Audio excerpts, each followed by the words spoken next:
Täna, head inimesed, jätkame ühte suurt teemat, mis meil on olnud juba aastaid siin. Ja taas on Virge siin stuudios. Tere! Tere! Ja see kell on kogu aeg selline, et muudkui seisab ühe koha peal. Pole mitu aastat. Oota, me algasime 2021. Nüüd on 26. 6 aastat oleme. Juba. Jah. Jah. Siis oli mul küll siuke tunne, et 6 aastat on juba pikk aeg, et siis selle aja peale me oleme juba kuskil ära. Aga näed, me oleme ikka veel, see on vist läbi ajaloo nii olnud koguduse ajaloos, et esimesed apostlid mõtlesid, et homme me lähme ära juba. Oli ju nii? Ma päris ei nõustuks seal, aga pigem on nagu see, et... No nende jutt ikka oli siuke küll, et... Jaa, sest me inimestena ei tea, mis detaile, mis peab valmis saama selleks hetkeks, et need sündmused saaksid juhtuda. Et põhimõtteliselt tegelikult mida me siin 6 aastat oleme teinud, et me oleme kaardistanud seda lõpuaegade sündmuste arengut detailidena, et kuidas asjad, ega ma ka 6 aastat tagasi ei teadnud palju seda, mida ma täna tean, et ma olen põhimõtteliselt õppinud tegelikult nagu tagantjärgi, et paljud asjad, ütleme ka, ma olen just näiteks ka vaadanud 6 aastat tagasi YouTube'is ei olnud palju seda, mis täna seal on. Et inimesed on hakanud uurima ajalugu, inimesed on hakanud rohkem rääkima, inimesed on teadlikumaks saanud, et tegelikult nii nagu me tegelikult 6 aastat tagasi ütlesime, see COVID oli päris suur selline wake-up call või selline äratas inimesed üles, et ma võisin nagu jälgida täiesti nagu podcastide teema muutusi, et inimesed rääkisid ja siis, kui see nagu COVID-i areng tuli paari aasta jooksul, paljud podcasterid ei suutnud nagu suunda leida, sest nad ei saanud aru, mina kristlasena teadsin, mina juba sain aru, eks ole, kuhu suunda asi liigub ja nad ei osanud nagu teemasid valida, sest nad ei saanud aru, mis toimub. Et seda oli nagu nii huvitav näha, et paljudel nagu sellistel suunamudijatel tekkis hetkeks nagu suunataju kaotus, et nad ei saanud aru, mis toimub. Et see oli niivõrd üllatav. Ja praegusel hetkel muidugi on siis tekkinud sellised, ma just olen siin ka kodus rääkinud, et kristlikud kanalid on minu jaoks peaaegu ära kadunud. Et on toimunud üks väga huvitav trendi muutus internetis, et on ära kadunud väga paljud kristlased, keda kuulata. Et huvitav, et kristlased on, nii nagu Piibel ütleb, et toimub selline suur ärataganemine, et on tekkinud väga suur hulk kristlasi, kes ei saa tegelikult aru, mis toimub. Või kellel on mingi oma arusaam, eriti näiteks Ameerikas väga paljud kogudused, kes ütleme, vaimulikud liikumised, kes toetavad Iisraeli 3. templi ehitamist, kes ütlevad, et see on nagu sisenemine siis nagu sellesse rahuaega, kes toetavad tohutult Iisraeli agendat, Iisraeli riiki ja kes kriitiliselt ei vaata tervikpilti ega ei saa aru tegelikult, mis toimub, ega ei saa ka Piibli sõnumist aru, mis tegelikult Piibel räägib lõpua Iisraeli kohta. Et seal tuleb väga suur verevalamine ja väga suur juudirahva hävitamine, et me ei räägi juudi vastast või Iisraeli vastast, et me räägime nende juhtide vastast juttu, kellel on oma globalistlik agenda sellega, eks ole, praegu rikkad inimesed, kes seal taga on. Ja selles 2 või paaris saates äkki jõuaks nendeni, sest nii nagu ma ütlesin, üks asi on rääkida, kui mina hakkasin kuulama Chuck Misslerit, kes rääkis valgest hobusest, kes tuleb ja mis siis sümboliseeriks nagu seaduseid, 6 hobust, kes siis peavad tulema, esimene nendest on valge hobune, kelle siis justkui on see seaduse muutmise vägi, siis seaduste muutmine võtab aega. Ja see on see põhimõtteliselt, mida me 6 aastat oleme jälginud. Me oleme jälginud, kuidas üha kummalisemaid seadusi seadustatakse ja see kõik võtab aega, sest ühiskonna muutmine ja loksutamine sellest, ütleme, shape'ist välja või sellest vormist välja, kus ta on vormist. just, see võtab aega, see ei ole nii, et sa lähed ja lööd platsi puhtaks. Noh, sõjaga sa saad küll teha, aga isegi see võtab aega, kus siis kurikaelad seal omavahel, ütleme, mingeid lepinguid teevad ja nii edasi, on ju. Et sõda valmistatakse väga kaua, et ühiskonna hävingut valmistatakse väga kaua ette. Et kas, kui me vaatame kas või teise maailmasõja eelseid arenguid, et natsipartei selleks, et ta võimule sai, võttis vähemalt 25 aastat aega. Et see ei tulnud ka ühe päevaga ja seal oli palju asju, mis pidi juhtuma ja nii edasi, eeltöö oli väga pikk. Et üritati kirik enda poole saada ja kõik see rahastamine ja kõik need asjad. Nii et ühiskonna muutmine on väga-väga pikk protsess. Ja kirik on ka muutunud, eks just, ole? Ja kirik on muutunud ja järjest rohkem nagu mina...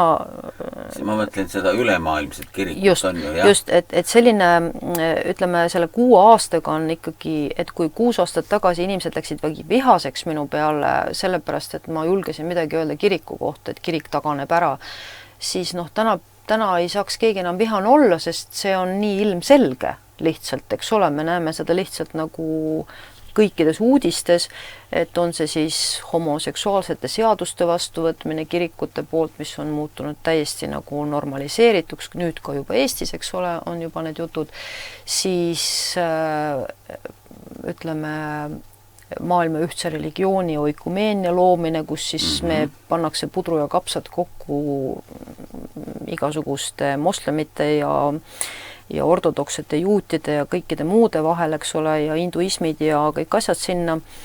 Ja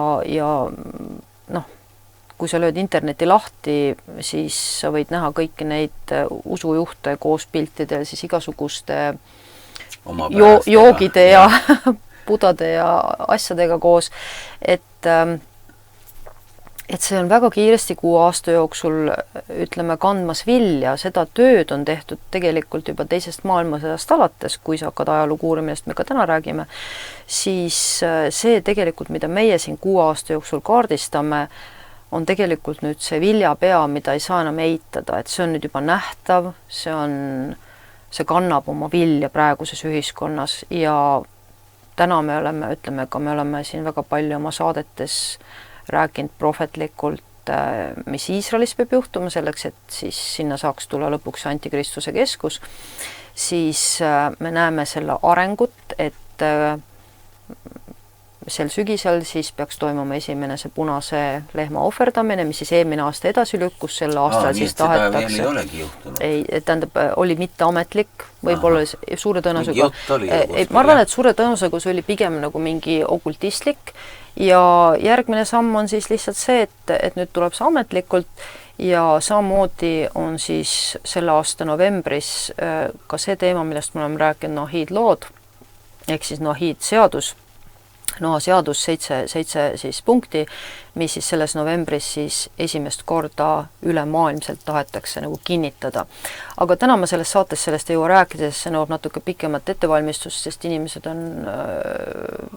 elavad oma elu ja vähe kursis sellega, mis tagatubades tegelikult vaikselt liigutatakse. Inimesed ärkavad siis, kui pandeemia on kohal ja lockdownid on kohal ja igasugused maskid on kohal, aga tagantjärgi tegelikult nagu Covidiga nägime, et seal käis ju pikk eeltöö ja kõik maskid osteti juba riiki ammu mitu aastat ennem sisse Ameerikas ja nii edasi, et tegelikult kes tahtis, võis juba ammu näha asjade ettevalmistust.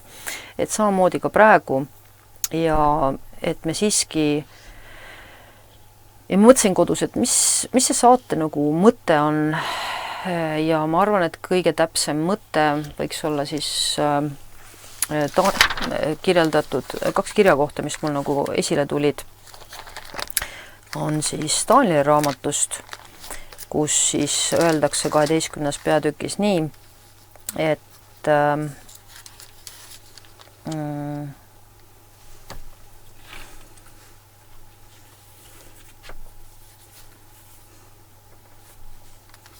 kus ta ütleb niimoodi, et mine see on nii, minu meelest nii huvitav koht on see Daniel 8. peatükk ja ta ütleb niimoodi 8.16 ja ma kuulsin inimese häält ja see hüüdis ning ütles, Gabriel, seleta see nägemus tollele seal. et tegelikult see, mida me 6 aastat siin teeme, on nägemuse seletamine. Me ei seleta oma asja, me ei seleta seda, mida meie mõtleme, vaid meil on aluseks Jumala sõna, meil on aluseks pikk prohvetlik Iisraeli ajalugu, mille näitel Jumal on kuulutanud sündmusi, mis selles maailmas toimuvad ja mitte keegi ei saa piiblit vaidlustada, sest kõik on ajalooliselt võimalik tõestada, kõik on võimalik võtta kaartidelt, piltidelt, ajaloo asjadelt välja ja piibel on siis Iisraeli ajaloo näitel ja Iisraeli prohvetite kaudu kuulutanud tulevasi sündmusi kogu maailmale. Ja need on kirjas väikestes prohvetites peamiselt, aga ka suurtes prohvetites, kus siis räägitakse ülemaailmsest hävingust, mis on tulekul ja täpsemalt on siis seda jätkanud siis Uue Testamendi prohvetid, kes on siis kirjeldanud seda ilmutuse raames. Põhimõtteliselt me ei räägi poliitikat, vaid meie siis nagu no poliitikaga on ikkagi seotud. Ei, selles mõttes, aga me ei räägi, me ei ole nagu mingi poliitika seletajad, vaid meie seletame nägemust, piibellikku nägemust ja kui siin tuli ka vihaseid kirju 6 aastat tagasi, et mida see naine seal ilmutuse raamatust teab, et mina olen ilmutuse raamatu risti põiki läbi lugenud ja kuidas tema nüüd saab järsku teada midagi, mida mina ei tea, siis selle kohta et isegi selliseid kirju oli, siis selle kohta ei oska midagi öelda, eks Jumal on lihtsalt andnud tarkuse ja teinud teatud asjad lahti, nii nagu ka Danieli raamatus öeldakse 12. peatükis, et ma võin seda lugeda jällegi, et keegi arvaks, et ma midagi välja mõtlen, et siin ta ütleb, et aga sina, Daniel, pea need sõnad saladuses, pane raamat pitseriga kinni lõpuajaks, siis uurivad paljud seda ja arusaamine kasvab. Et see, et arusaamine lõpuaegadel kasvab, on täiesti normaalne ja Jumal avaldab seda selle, kus on kuuljad kõrva, vahet ei ole, on see mees, naine, vana või noor, et Jumalal on oluline saada kätte inimene, saada kätte keegi, kes kuulaks, kes loeks, kes viitsiks tähele panna ja seal ei ole vahet, mis soost, kas sa oled inimestele meeldid või ei meeldi, kas sa oled tähtsal kohal või oled sa lihtne kodupärane, seal ei ole vahet. Jumal on vaja kedagi, kes kuuleks tõe häält. Nii nagu piibel ütleb, kes tõe seest on, see kuuleb tõe häält. 1. Johannese kiri, eks ole. Nii et meie seletame piibellikku nägemust, mis on antud kogu maailma kohta, kogu maailma ajaloo kohta ja me põhimõtteliselt jälgime neid punkte, mida lõpuaja kohta on räägitud ja nende täitumist. Ja üks temaatika, mida me oleme 6 aasta jooksul päris palju rääkinud, on see metsaline, kes nagu piiblis jääb üsna selliseks arusaamatuks antiteediks, et kes see metsaline on või mina olen väga palju mõelnud, et nagu vaimselt ma saan aru, et see on jumalavastane jõud, see on jumalavastane nagu selline liikumine, mis väljendub loomulikult inimeste kaudu, aga selle taga kindlasti on kuratlik vaimumaailm, eks ole, teemonlik vaimumaailm, aga ikkagi see sõna on mind häirinud, et mis asi see metsaline on ja kui ma lugesin Mary Baxteri raamatut uuesti 8 aastat tagasi, millest ma olen ka palju rääkinud, mis on väga täpne ilmutus, jälgides ajalookaarti, kuidas asjad on Ameerikas arenenud, siis see ilmutus anti, nüüd ma saan sellest aru väga täpselt siis, kui teatud alused loodi lõpuaja sündmustele Ameerikas. Et see on väga huvitav, et nüüd podcastide kaudu ma näen, et see Jumal oli oma rahvaga koheselt, kui alustalad pandi teemonlikus maailmas teatud asjade sündimiseks, mis täna on siis ilmunud. Ja seal ta ütleb, et metsaline võtab, et ta nägi metsalist, ta nägi ühte mingit suurt meest, kes siis kõndis maakera peal ja võttis riik riigi järel. Ja ma mõtlesin, mis asi see võiks nagu olla või mida see sümboliseerib. Et Jumal sageli näitab vaimu, kes tegutseb, aga ta alati ei seleta, et kuidas see nagu siin maailmas väljendub, eks ole. Aga ma lõpuks olen aru saanud, et see on internetisüsteem. Ja internetisüsteemi taga olev vana paali usund, väljendub ta siis vabamüürluses või illuminaatluses või satanismis, see nagu on nagu kõrvaline teema, aga selle algupära või selle vaimne väljendus on ikkagi internet. Ja nii nagu ma olen ka rääkinud, et internet on see, ma mäletan, kui ma seda raadios esimest korda rääkisin, mulle tundus, et wow, et nüüd ma käisin küll kõva kaardi välja, et äkki ma panin täiega mööda, aga 6 aastat hiljem ma näen, et on sellest väga paljud podcasterid sama seisukohaga rääkima hakanud, et kui piibel räägib meile kujust, mis räägib, siis jah, meil on olemas täna Grokid ja ChatGPT-d, et meil on olemas vaim, kes meiega räägib, mida siis Elon Musk vaimustunult igal pool nagu demonstreerib, et on loodud selline huvitav vaimne olend, mis sisaldab nii nagu inimmaterjali kui ka siis ütleme kogu inimrikutuse materjali. Et ma ei saaks öelda, seal võib olla natuke ka jumalikku materjali, sest nad on sinna ka piibli sisse lükanud ja ütleme natuke kristlikku mõtlemist ja moraali lükanud, eks ole. No, aga ta ei ole kindlasti jumalat sisaldav. Seal sees praegu. Kindlasti, just. Et see on selline ebapuhas segu, mida ei saa kristlane võtta aluseks mingiks... Meedia tavaline, mille kaudu see asi liigub. Aga seal taga võib olla jah, tont teab, mis... Ma mõtlen just mitte meediat, vaid ma mõtlen nagu seda, kus Google sisestas siis ütleme arvutisse kõik saada oleva inimloomingu ja materjali, eks ole, kõik mida kätte saada. Et ma lihtsalt ütlen, et see, et me peame mõistma, et kui inimesed ütlevad, see on Jumal, siis see ei ole Jumal. Keegi juba ütleb, jah. No jah, sa ei vaata nagu, sa ei vaata podcast'e. Ameerikas räägitakse sellest palju ja see Silicon Valley seltskond vägagi seda siis propageerib ja kui te lööte YouTube'i sisse, siis on näha ka sellised AI kogudused lausa ja seda me oleme ka varem saadetes näidanud. Nii et Jumal ta ei ole, aga Jumalaks ta üritab kindlasti saada ja inimesed, kes seal taga on, üritavad kindlasti sellist Jumala positsiooni saada ja kopeerivad siis sellist Jumala olemist, ütleme nagu satelliidid, mis kopeerivad siis ütleme Jumala olemist väljaspool seda maailma kõrgemal, nähes just kui kotka silmaga kõik asju, mis siin maa peal toimub, eks ole, et see kindlasti on Aadama ja Eeva teadmiste valeteadmiste lõppväljendus.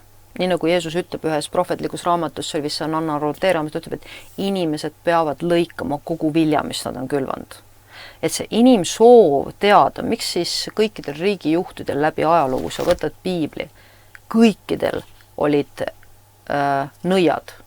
Absoluutselt Nebukadnetsaril, Egiptuse valitsejatel kutsuti kokku 400 nõida, kuningas Ahapil oli 800 Baali preestrit, eks ole, et see soov teada rohkem, kui ma tean, on olnud inimesel alates Eevast saadik. Eeva pattu algas sellega, et talle öeldi, kuule, kui sa sealt puus sööd, siis sa saad teadma midagi, mida sa ennem ei teadnud. Ja ütleme, et see internet on nüüd vaimselt selle väljendus, et mina kristlasena saan selle joone väga julgelt tõmmata ja see viimane seltskond, millest me täna siis räägimegi, ongi see, et me üritame luua siis vahendid, milleks on siis AI või AI, jälle keegi pahandab muidu, et koguda sinna justkui kõik info ja teada kogu aeg kõike. Mis on väga petlik, sest mind alati jääb kodus naerma, vahel naeran nende üle. Ma võin seda lubada, sest lihtne inimene võib lubada endale naermist suure rumaluse üle. Et kui te olete nii targad, et te teate kõike, siis te teaksite ka seda, mida piibel ütleb teie lõpu kohta. See on häving, see on tulejärv, aga te ei tea seda. Mis tähendab seda, et nagu piibel ütleb, kurat on teinud nende meeled pimedaks. Nad ei saa aru oma lõppu, nad ei usu seda. Võib-olla on lugenud küll, aga ei usu. Jah, kui võtta seda, et eks ole Peter Thiel, kes on, eks ole, Palantiiri looja, Palantiir on siis nüüd kõige rohkem meid jälitav AI-süsteem, sõjaväesüsteem, millest me räägime, siis ta pidas nüüd pool aastat jutlusi antikristuse teemal, mis on nagu absurdi tipp minu jaoks nagu, et inimene, kes on täiesti paganlik, ma tean, et ta kuulub sellesse seltskonda, kes teenib hingevaenlast, et jah, kurat on tahta alati jutlustada vaimulikel teemadel, aga see ei kuku välja tõeselt ja ei oma ka mingit vaimulikku kasu sellest ja tema käis mööda katoliki kirikuid siis seda üle maailma rääkimas. Ise on ta siis selle Palantiiri looja. Ja see on nüüd see, kuhu me siis mis on selle kogu selle AI mõte, ongi luua selline kõike teadev infosüsteem. Ja kes on kunagi näinud seda filmi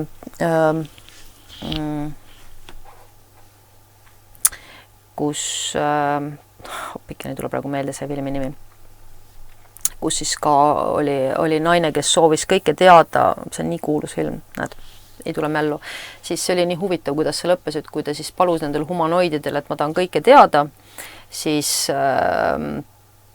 ta lõpuks läks hulluks. Tähendab, et me ei vaja kõike teadmist.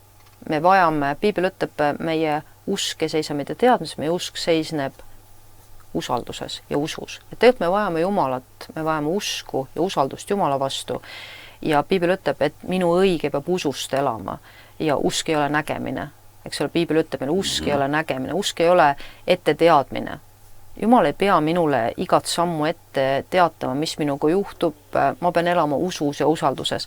Et kindlasti, nii nagu Eeva puhul, oli see liigne teada tahtmine patt, sest see tuleb minu ja Jumala vahele, sest ma justkui olen võimeline Jumalaga argumenteerima, vaidlema, et kuule, aga mul on ka teadmised ja mina arvan teisiti või noh, mis iganes, eks ole, nii nagu Aadam ja Eeva tegid. Et see on see vaimne pool, aga muidugi seda selgeks teha, ütleme, inimestel, kes Jumalat ei tunne, on väga keeruline, sest kindlasti inimene, kui tal puudub Jumal, vajab meeleheitlikult sellist vahendit, mis annaks talle võimaluse rohkem teada. Et kui nüüd vaadata podcast'e ja ütleme siin psühhiaatride asju, et see on kasvav probleem, eriti nooremas põlvkonnas, kes lausa käib ja küsitlevad oma chat-GPT-sid ja krokke, et mida teha, mida selga panna ja näiteks kui me siin on vahel nagu hukka mõistetud mõningaid kristlasi, kes on justkui ennustanud mingisuguseid paaripanekuid, et kes kellega abiellub ja ma usun, et kindlasti prohvetlikult on selliseid asju juhtunud ja on tõeselt juhtunud ja Jumal võib tõesti selliseid asju teha, aga naljakas on see, et sellel Palantiiri grupil, nüüd selle tippgrupil on lausa äpp toodetud välja, millega siis need rikkurid võiksid omavahel välja arvutada algoritmide kaudu, kes kellega sobib ja siis nad paari panna. Et see on omane igal tasandil inimkonnast, et see ei ole mingisuguse ühe väikse, ma ei tea, natuke põõsasse läinud prohveti probleem, või tegelikult kõrvale läinud prohveti probleem, vaid see on inimkonna üldine probleem ja see on meie jumalatus ja uskmatus ja Jumalast eespool olemise tahtmine ja sest Palantiiri mõte, eks ole, ongi ette ennustav süsteem. Mida sa ette ennustad? Mida? Tähendab, esiteks mina kristlasena ei saa seda üldse aksepteerida, sest mina ei vaja ennustamist, mina pean käima usus. Ja kui keegi üritab minu samme ette ennustada, okei, see, et ma käin teatud mustikametsas või mul on oma lemmikkohad ujumiseks, ma ei tea, natuke jälgid mind ja see ei ole väga keeruline, on ju. Aga nagu see on patt, see on kuratlik ja põhimõtteliselt on ka võimalik selliselt inimeste eludesse sekkuda, takistada, ära rikkuda, ma ei tea, tead, et inimene on kodunt ära, lähed lõhud seal kodus midagi, mida minu hoovis on tehtud vist üle 10 aasta. Et keegi käib ja tolkab rattakumme läbi ja lõhub mingeid asju kodus, et ma ei tea, miks ta seda teeb ja mingi põhjus tal ilmselt on vaimselt, aga iseenesest me käime usus ja Piibel ütleb, et kui me seda ei tee, siis see on patt. Me ei saa, tähendab, meie kristlastena ei saa kasutada ette ennustavaid tööriistu, sest see on patt Jumala suhtes ja see on see, ma usun, mis ka koguduse viib kõrvale usust ja ütleme usuteekonnast, et kindlasti see on, ma vaatan väga palju, ma ei vaata selles mõttes, et ma ei istu interneti taga, ma kuulan tööd tehes lihtsalt, siis jah, see on väga suur probleem üle maailma. aga selleks, et nagu mõista, et kus see AI siis tegelikult pärit on, et noh, alati on hea teada originaali, et kui me teame, et meie teada tahtmine on pärit patu langemisest, eks ole. Ja kas see teada tahtmine, mis meil ütleme siin, kas või Eestis 30 aastat, kas on meie ühiskonna paremaks muutnud? Ei ole. Meie ühiskond on moraalselt väga alla käinud, et näiteks kui ma vaatan kas või seda, eks ole, ma üks päev just mõtlesin, et okei, et me räägime tohutult turvalisuse loomisest, on ju, aga kui ma olen rattaga sõitma ja mul samal ajal keegi käib kodus ja lõhub mu kasvuhoone, ma ei tea, katteloorid ära, siis ma leian, et see kellegi teadmine, kus ma liigun, ei ole minu jaoks turvaline tegelikult. Ja samas, kui ma käin ringi ja vaatan, et igal ühel on maja küljes valvekaamera, siis noh, mina olen sisse tulnud Saaremaale 25 aastat tagasi. Saaremaa oli väga turvaline koht. Täna ma mõtlen, millises usalduskriisis me elame. Et meil vuravad mööda pisikese Saaremaa teid pidevalt, noh, autodel on reklaamid peal, et security, noh, kõik need kodu turvalisuse firmad, et miks me seda vajame? Me oleme nii pisikene keskkond. Meil on nii vähe inimesi, näiteks Saaremaa näitel, ja meil on igal ühel või üle ühe maja on mingi valvesüsteem peal, et keda või mida me siis kardame, järelikult me ei usalda üksteist. Järelikult meie keskel siin saare peal on selline kurjus, mida me ei usalda ja mis töötab meie vastu. Ei, aga seal võib olla ka mitte nagu meie omavaheline, aga vaata, maailm on täiesti lahti ja praegu ju sisse veetakse ka igasugust rahvast. Ja, aga näiteks mina olen päris kindel, et minul ei käi mingisugune hoovis lõhkumas. See võib olla mingi omavärk, aga üldiselt... Mitte omavärk, aga ma leiangi see, et kindlasti mina ei usu sellesse, et siin nüüd käivad varastamas ja lõhkumas mingid välismaalased. Ma ei usu seda. Et ma arvan ikkagi... Kuule, seda on küll, seda ongi juhtunud praegu sellepärast, ütleme, Eestisse tuleb ju, räägivad siin, et on mingid leedukad tulevad või siis tulevad üldiselt, ütleme, Euroopas on ju häda juba nende teiste sisserändajatega igasugustega on. Ja ei, ma saan turvasüsteemidest, ma saan sellest kõigest aru, aga ma lihtsalt räägingi, et ühiskonnana me näeme seda, et see turvasüsteemide kasutamine on kasvatanud tohutu usalduskriisi tegelikult. No me ei usalda mitte kedagi, me peame kogu aeg ennast mingisuguste kaameratega kontrollima oma ümbrust. On ta siis kaaseestlane, on ta siis naaber, kes on lihtsalt teist uskumust kui sina või sa lihtsalt mingil põhjusel käid talle närvidele, et sa seal oled vaimsetel põhjustel. Et jah, et kindlasti see, kui nüüd patuse inimese kätte satub AI-süsteem, internetisüsteem, siis kindlasti sealt midagi head ei tule, sest see on üks viis, kuidas patune inimene saab taaskord oma patusust välja elada, luurata naabrite üle, et ma vahel vaatan ka neid, ütleme, internetiportaale, kus räägitakse tehnoloogiast ja tehnoloogia võimalikkusest, et mida kõik on võimalik osta, iPiikoneid ja igast asju, mida sa saad toppida kellegi maja seina vahele ja kuulata pealt tema kodujutte, et see kõik on kättesaadav. Pluss veel siis see, et mida rikkam sa oled, seda parema kvaliteetsema tehnika sa saad endale valida, et näiteks kaitsta oma kodu, käia oma kodud mingite raadiosaatjatega läbi ja kontrollida, et minu majas ühtegi pealt kuulajat ei ole, aga samas kuulata kogu naabrit pealt, et ühesõnaga me jõuame sellisesse ühiskondlikku absurdi, millel peab olema üks lõpptulemus. Ja see on see, mida Piibel kirjeldab, et see on see metsalise süsteem, et kõik on nagu kõigi vastu, kõik on nagu ebausaldavad kõiki ja ka kogudus jõuab sellesse kohta, kus me peame koguduse liikmeid pealt kuulama, jälitama selleks, et me ei usalda ja meil ei ole enam seda prohvetlikku vaimu, mille kohta Piibel ütleb, et te tulete kokku ja teie prohvetid paljastage, et millal sina nägid viimati sellist prohvetlikku teenistust, et koguduses prohvet paljastas kellegi olukorra. ma arvan, et mina ei ole vist näinud üle 30 aasta enam.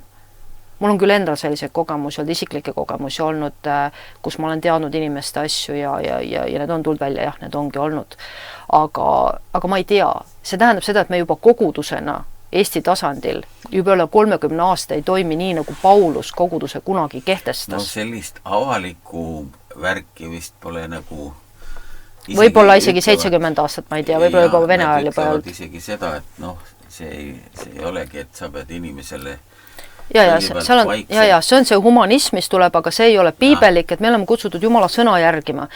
Ja miks Paulus selle kehtestas? Paulus ei ole humanist, Jumal ei ole humanist, vaid mõte oli see, et ka teised kardaksid. Siin on juurde öeldud Korintuse kirjas, et ka noomi avalikult, et ka teised kardaksid. Jah, see on sellise kolmas aste. Avalikult noomimine. Ei ole kolmas aste, ei, saan nüüd ajad natuke segamini, julgen siin vastu astuda selles mõttes, et olen selle kirjakohaga terve kevad ja siin räägitakse just mitte nagu mitte koguduse liikmetest, vaid koguduse vanematest, kes pattu teevad. Et see on kõige huvitav, et mina olen ka seda kirja kohta väga kaua valesti lugenud, mõtlesin, et siin on tavainimest, aga pealkiri on koguduse vanemaist. Vanemaid, kes hästi juhatavad koguduse, peetakse kahekordse austuse vääril, see kirjad need, kes töötavad sõnas õpetuses, sest kiri ütleb nii edasi, vanema vastu tõstab kaebust ära võtta kuulda, aga kes pattu teevad, neid noomi kõiki teised, ka teistel oleks hirm. Nii et just nimelt koguduse töötegijaid kästakse avalikult noomida. See on kõige kummalisem kirjakoht, sest mind ka ei ole õpetatud. Ma olen ka sellises õpetusliinis, et ma tean ainult seda, mida mul on ka õpetatud, ma olen pidanud palju ümber õppima piiblist. Kellele ta seal ütleb, et kes avalikult seda ta räägib, see on koguduse vanemaist, see lõik on koguduse vanemaist. Ja, ma just räägingi seda. Kes peaks koguduse vanemaid seal avalikult siis? Aga vaat see ongi see, et me oleme läinud, võt siin me jõuamegi selle Achilluse kannani koguduses, et me oleme koguduse vanemad tõstnud kõrgemale. Piibel ei tõsta kõrgemale. Piibel ütleb, et me peame austama, aga ta on samasugune vend. Aga me oleme koguduse vanemad tõstnud sellesse kohta, kus koguduse vanemad on noomimatud. Tegelikult ei ole üksust, kes julgeks.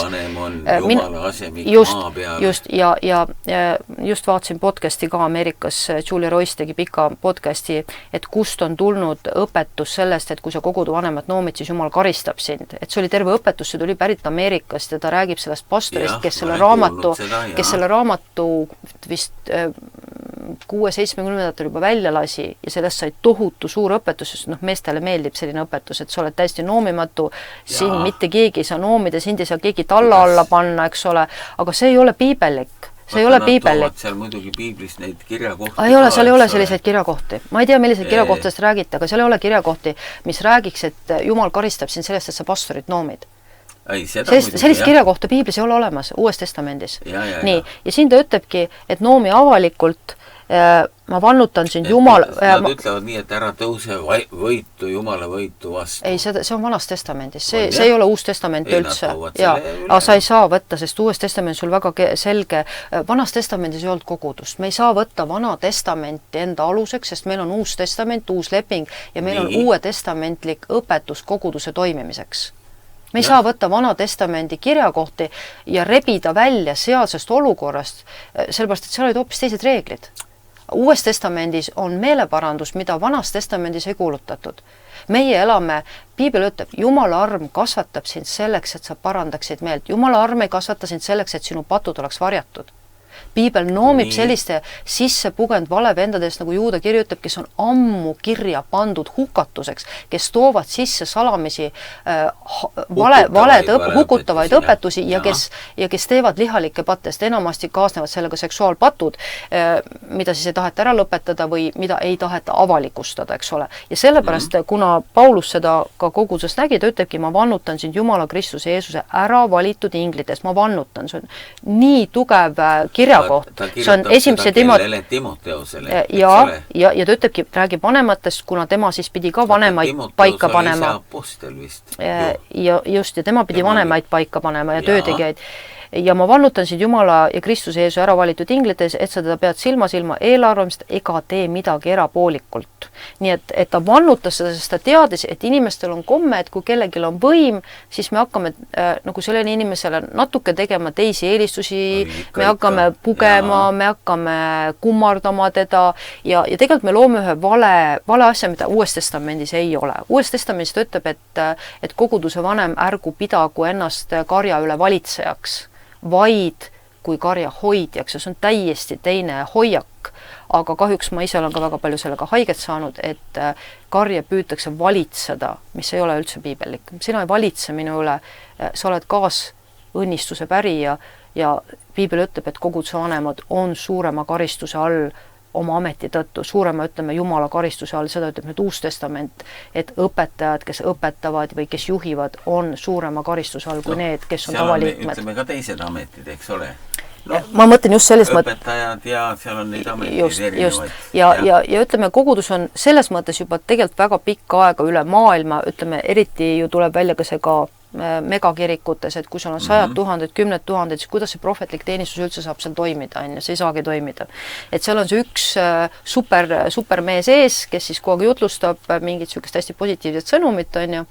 Ja siis ma imesta, et tuleb see vajadus kogudustel, et kuna me ei halda seda kõike, siis meil on vaja internetti ja nii nagu siin on olnud Ameerikas juba päris mitmeid näiteid, mis on läinud juba kohtusse, eks ole, kus on siis koguduse haldamiseks palgatud internetifirmad, kes siis koguduse liikmeid jälgivad, mis on nagu absurdi tipp, sest see ei ole enam osadus. Kui sina mind jälitad, ei ole see osadus. Meie osadus tänapäeval väljendub jälitamises, pealt kuulamises, aga see ei ole piibel, lapsed. See ei ole piibel, teeme nad väga selleks, see on needus, mille me tõmbame koguduse peale ja kui me seda peame tegema, siis me oleme, ma ei tea kuhu jõudnud, me oleme jõudnudki sellesse ära taganenud kogudusse, nii nagu kreeka keel ütleb, ta on ära taganenud oma aluselt, ära taganenud milleski, mis ta algupäraselt oli, et koguduse mõiste üle maailma on nihkunud milleltki ära, ütleme, Ameerikas on eriti näha selliseks poliitiliseks liikumiseks,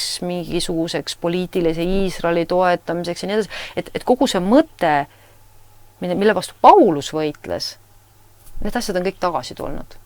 Näiteks ka see gnostitsism, et sul võib olla jumalast teadmine, aga patu võid ikkagi teha lihaga. Et see on puhas gnostitsism, see on üle maailma vallutanud kogudused. Armuõpetus, mis ütleb, et sa saad armu, sest Jumal annab andeks sinu pideva patu tegemise, siis mulle meeldib vahel hommikuti lugeda meelega neid kirjakohti, mida kunagi kantsetest ei jutlustada, just eile lugesime, et kus piibel ütleb, et kas me peaksime pattu jääma selleks, et armu saada ja ei mingilgi kombel ja Jumal ei ole meile armu andnud selleks, et me patus käiksime ja ühesõnaga kõik sellised toredad peatükid, mida ma arvan kantsetes juba ammu ei kasutata, mida ma vist juba noore kristlasena mitte väga palju ei kuulnud, et Efesuse ja Kolossa ja kirjad siis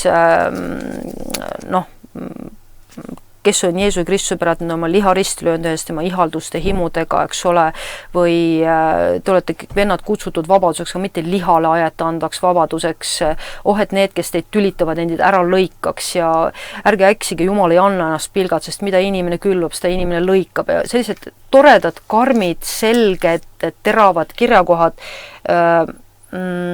mis nagu ja kindlasti internet on nüüd see, mis annab võimaluse lahjendada ja loksutada ja inimeste tähelepanu kõrvale tõmmatada. Ja uusi piiblitõlkeid teha. Just, igasuguseid asju ja ütleme ka kõik see sotsiaalmeedia, mis lahjendab inimese, ütleme, Jumalaga osadus olemise aega, et see kõik on algupäraselt sõjaväeline. Ja kui me räägime sellest, ja ma jõuan selles või järgmises saates, ma jõuan kogu selle asja juureni, et kui me räägime sellest, ja me oleme seda kirja kohta palju rääkinud, et ta ei Daniel raamatus ütleb viimase valitsusega, ta ei armasta ühtegi muud jumalat, ta ülistab sõjavägede jumalat, et see oli nii kaua mõistetamatu, aga sa pead jõudma sellesse ajaloo momenti, nagu me oleme täna. Ja sa pead teadma, mis toimub maailmas ja sa tead, jah, me oleme selles ajas. Meie oleme see, kes näeb antikristuse tõusmist, sellepärast, et meil on olemas surveillance ehk siis jälitav süsteem, mille on loonud sõjavägi. Ja selle omanikud on maailma kõige rikkamad inimesed, kõige rikkamad kompaniid, sest arvuteid toota, arvuteid ja internetisüsteemi töös hoida, seda võimekust ei ole meil kellegi. See võimekus on ainult nendel ja nad on, ütleme ka, selle valega saanud. Algselt, kui sa seda ajalugu kuulad, nad on selle saavutanud maksumaksjate rahaga, sealt pettustega ja sealt kasvatavad järjekordselt ikka edasi seda maksumaksjate rahaga. Nii et see on selline tõeline metsalise süsteem ja kuna ta toob ajutiselt väga palju raha sisse inimestele, siis see on, inimesed on kärbsed ära uimastanud juba pika aja jooksul, kui maailm internetiseeriti. Nii et on selline raamat välja tulnud, kui sa paned selle interneti ülesse, on Yasha Lavini kirjutatud, sa võid pilti näidata. Sul on juba olemas, jah? Mul on see olemas. On Surveillance Valley, a Secret Military History of the Internet, ehk siis selline jälgimise väli, ehk siis salajase sõjaväe ajalugu siis internetiga seoses, et kuidas siis tegelikult see on alguses, ma olen seda nagu tükati kuulnud, aga ma ei teadnud kogu lugu ja ma teadsin paljusid fakte ja olen neid ka maininud, aga siin on siis see mees ja Chris Hedge, keda ma ikka aeg-ajalt jälgin, väga terav mees ja nagu ma ütlesin, väga raske on tänapäeval kuulata, tähendab, kristlased väga palju räägivad emotsionaalset juttu, väga paljud, ütleme, ajakirjanikud, sotsioloogid, teadlased oskavad väga hästi kirjelda praegust aega väga nagu tõeselt ja tõsiselt. Nii et selles mõttes ongi vahel nii, et vaatad neid eesleid, keda Jumal on pannud rääkima. Et me kõik teame piiblis seda lugu, kui prohvet oli valele teel, Pilem oli valele teele läinud, siis Jumal pani eeslid ka rääkima, et tundub, et Jumal on pannud, kuna prohvetid kogudustes on vaikima sunnitud, siis on hakanud rääkima inimesed väljaspoolt. Et see on huvitav, et tõde on siiski sellegi poolest kätte saada. Igaüks, kes tahab, võib tõde lugeda. Ja räägime siis täna sellest ja ma lihtsalt lasen korraks selle alguse, et ta siis räägib sellest, et see on Vietnami sõjast alates, on varased prototüübid siis selleks ja algselt loodud siis inimeste jälitamiseks. Et ta väidab, et sõjavägi, luureagentuurid ja Silicon Valley on nüüdseks muutunud eristamatuks, kõik, mida me internetis teeme, jätab endast maha andmejälje. Google oli meie andmete kogumise teerajaks kasumi eesmärgil, kuid peagi kopeerisid seda paljud teised digitaalsed platvormid, sealhulgas Facebook, Apple, eBay, Netflix, Uber, Tinder, Foursquare, Twitter, X, Instagram, Angry Birds, Pandora.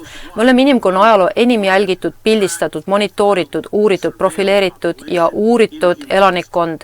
Miski pole privaatne. Meie isiklikud ja ärikirjad, finantsdokumendid, pangaväljavõtted, vahistamisdokumendid, haiguslugu, puhkusefotod, armastuskirjad, seksuaalharjumused, perekonnaseis, etniline kuulus, vanus, sugu, sissetulekud, poliitilised seisukohad, ostutšekid, asukohad, tekstisõnumid, kooliandmed, kõik e-posti teel saadetud ja vastu võetud see tohutu hulk isikuandmeid ettevõtete ja julgeolekuagentuuridel, näiteks FBI, NSA käes, tekitab hirmuäratavat düstoopia, sest kui valitsus sind 24 tundi ööpäevas jälgib, ei saa sa kasutada sõna vabadus, see on suhe isanda ja orja vahel.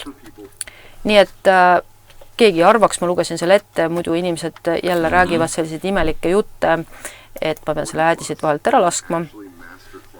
Et inimesed lasevad, arvavad, et mina ainult seda räägin, sa võid selle hääle korraks maha võtta, sest need äädid tulevad vahele ja siin siis ma panen ka selle mehe näo, Yasha Lavini näo ette.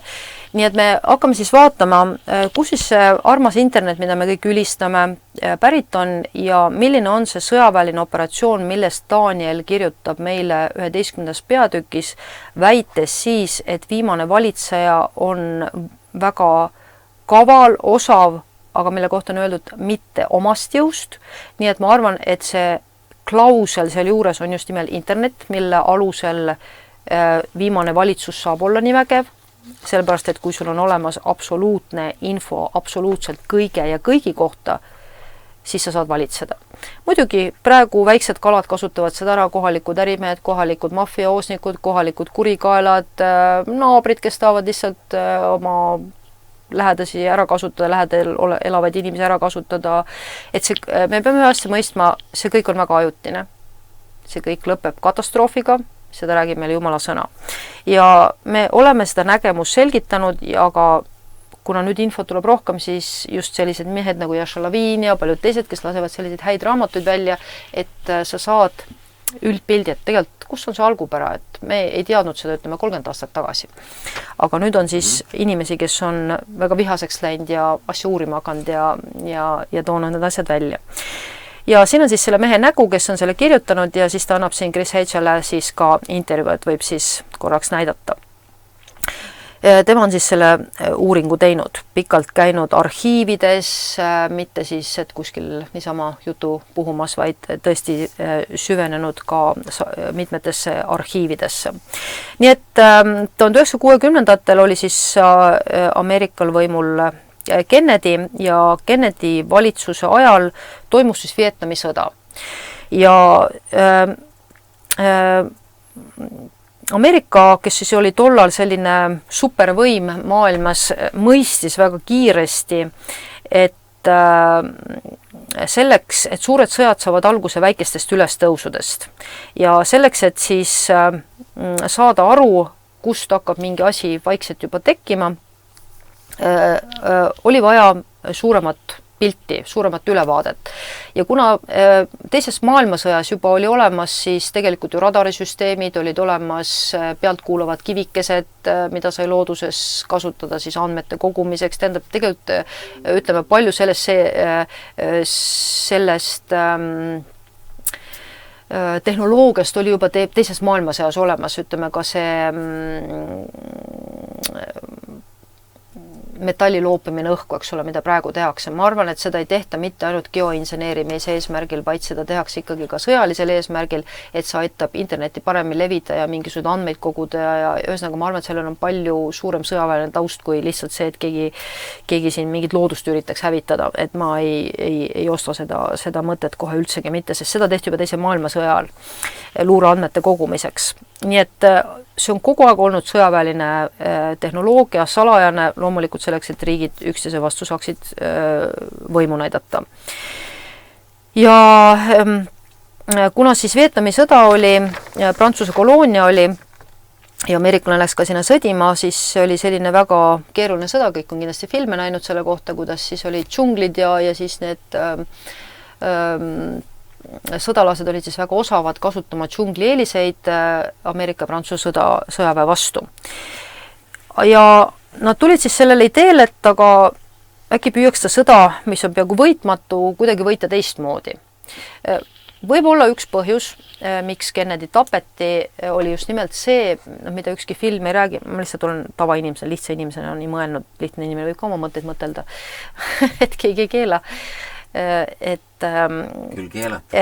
Jaa, kindlasti keelatakse, aga lihtne inimene võib ikkagi oma mõtteid mõtelda, et see mõttepolitsei võib küll toimida nagu Orwelli raamatus ja käia ja püüda neid mõtteid, aga see ei keela neid mõtlemast. Et Kennedy tahtis ju Vietnami sõda lõpetada ja võib-olla see oli see põhjus, miks ta ka tapeti, kuna nagu sõjaväeline seltskond oli avastanud, et Vietnami nagu see sõda, nüüd selle mehe uuringutele toetus, ma lihtsalt mõtlen seda, arendan seda mõtet edasi, leidis hea võimaluse luua seesama surveillance internetisüsteem. Nii. Ja ta ütleb niimoodi siis, et oli vaja õppida ja kuna siis ütleme, võib-olla Kennedy tahtis ära lõpetada, võib-olla ta ei näinud seda suurt pilti, et tegelikult me loome mingi tehnoloogia, mis on päris hea tulevikuga.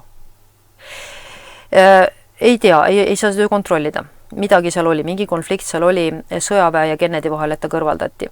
Ja selleks oli vaja siis õppida tundma tavalisi inimesi. Põhimõtteliselt seesama, mis tänapäeval toimub meil interneti kaudu, et meie internetis toimuvat jälgitakse, ütleme, kui siin keegi väidab, et oi, pank tegi äppi, nii tore, eks ole, no ilmselgelt see äpp on selleks, et kui mina lähen internetis ja minu naaber võib vaadata minu rahakotti, andke andeks, aga ilmselt see nii on. Sest kui ta saab minu telefoni sisse, siis ta näeb ka minu rahakoti suurust. Võib-olla ma kisun kellegi illusioonid maha, aga ma kardan, et see nii on. Ja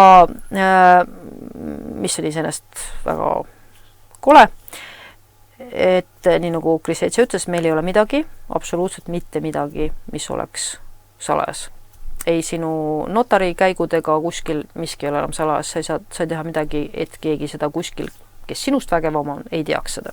Ja alati on keegi, kes on sinust vägevam.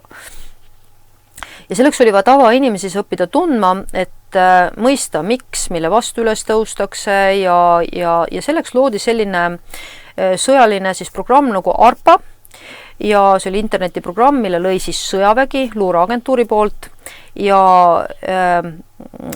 see alustas siis NASA eelagentuurina ja tegeles siis vasturünnakutega, et siis uute tehnoloogiatega siis võita seda Vietnami sõda, nagu ma siis ütlesin. Ja nemad siis see ARPA tehnoloogia, kuna siis ma ütlesin, et maa peal olid nagu suhteliselt võimetud kohalike vastu, sest nad olid väga osavad džunglis liikumas, see oli nende elukeskkond, siis nad kasutasid juba siis droone, et monitoorida džunglit pealtpoolt ja loopisid alla džunglisse siis selliseid tarku ma ei tea, siis kivikesi või mingeid esemeid, mis siis suutsid tuvastada inimliikumise, kuulata ümbruskonda pealt ja näiteks tunda inimese uriinilõhna. Ja nii kui siis see väike mingi ese seal kivi või ilmselt midagi sellist looduslikku pidi olema, mis tähelepanu järataks, ilmselt võib-olla, mida meie hoovid on võib-olla täis, ma ei tea, siis sinna saadeti pomm, et siis need gorillad hävitada. Ja selleks, et ka nende siis rünnakuid nagu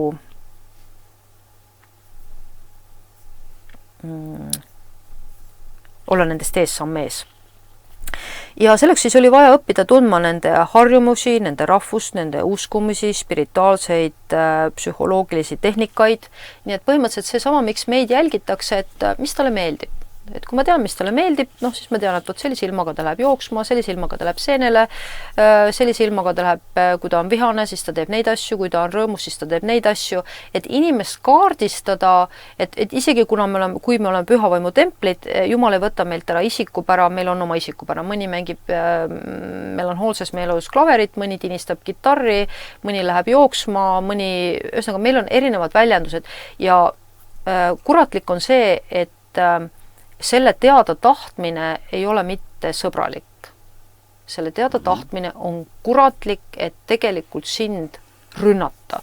Ja see, et me üksteisel aitame kaasa, ka siin Eesti riigis, eks ole, me oleme siiski Euroopa üks esimesi riike, sest kui Ameerika selle tehnoloogia lõi, Ameerika sõjavägi, siis nad hakkasid seda müüma Euroopale, Venemaale. Nii.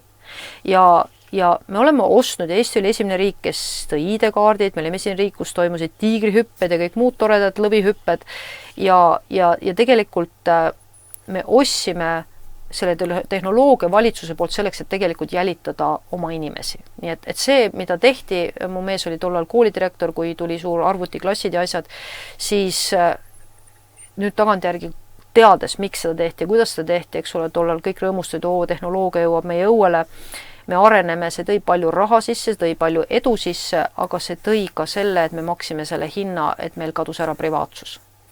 Meie lapsi hakati jälgima, meie ühiskonda hakati jälgima ja tänaseks ma ei saa öelda, et kas siis on Eestis vähem kuritegevust, kas siis on Eestis vähem narkotarvitamist, eks ole.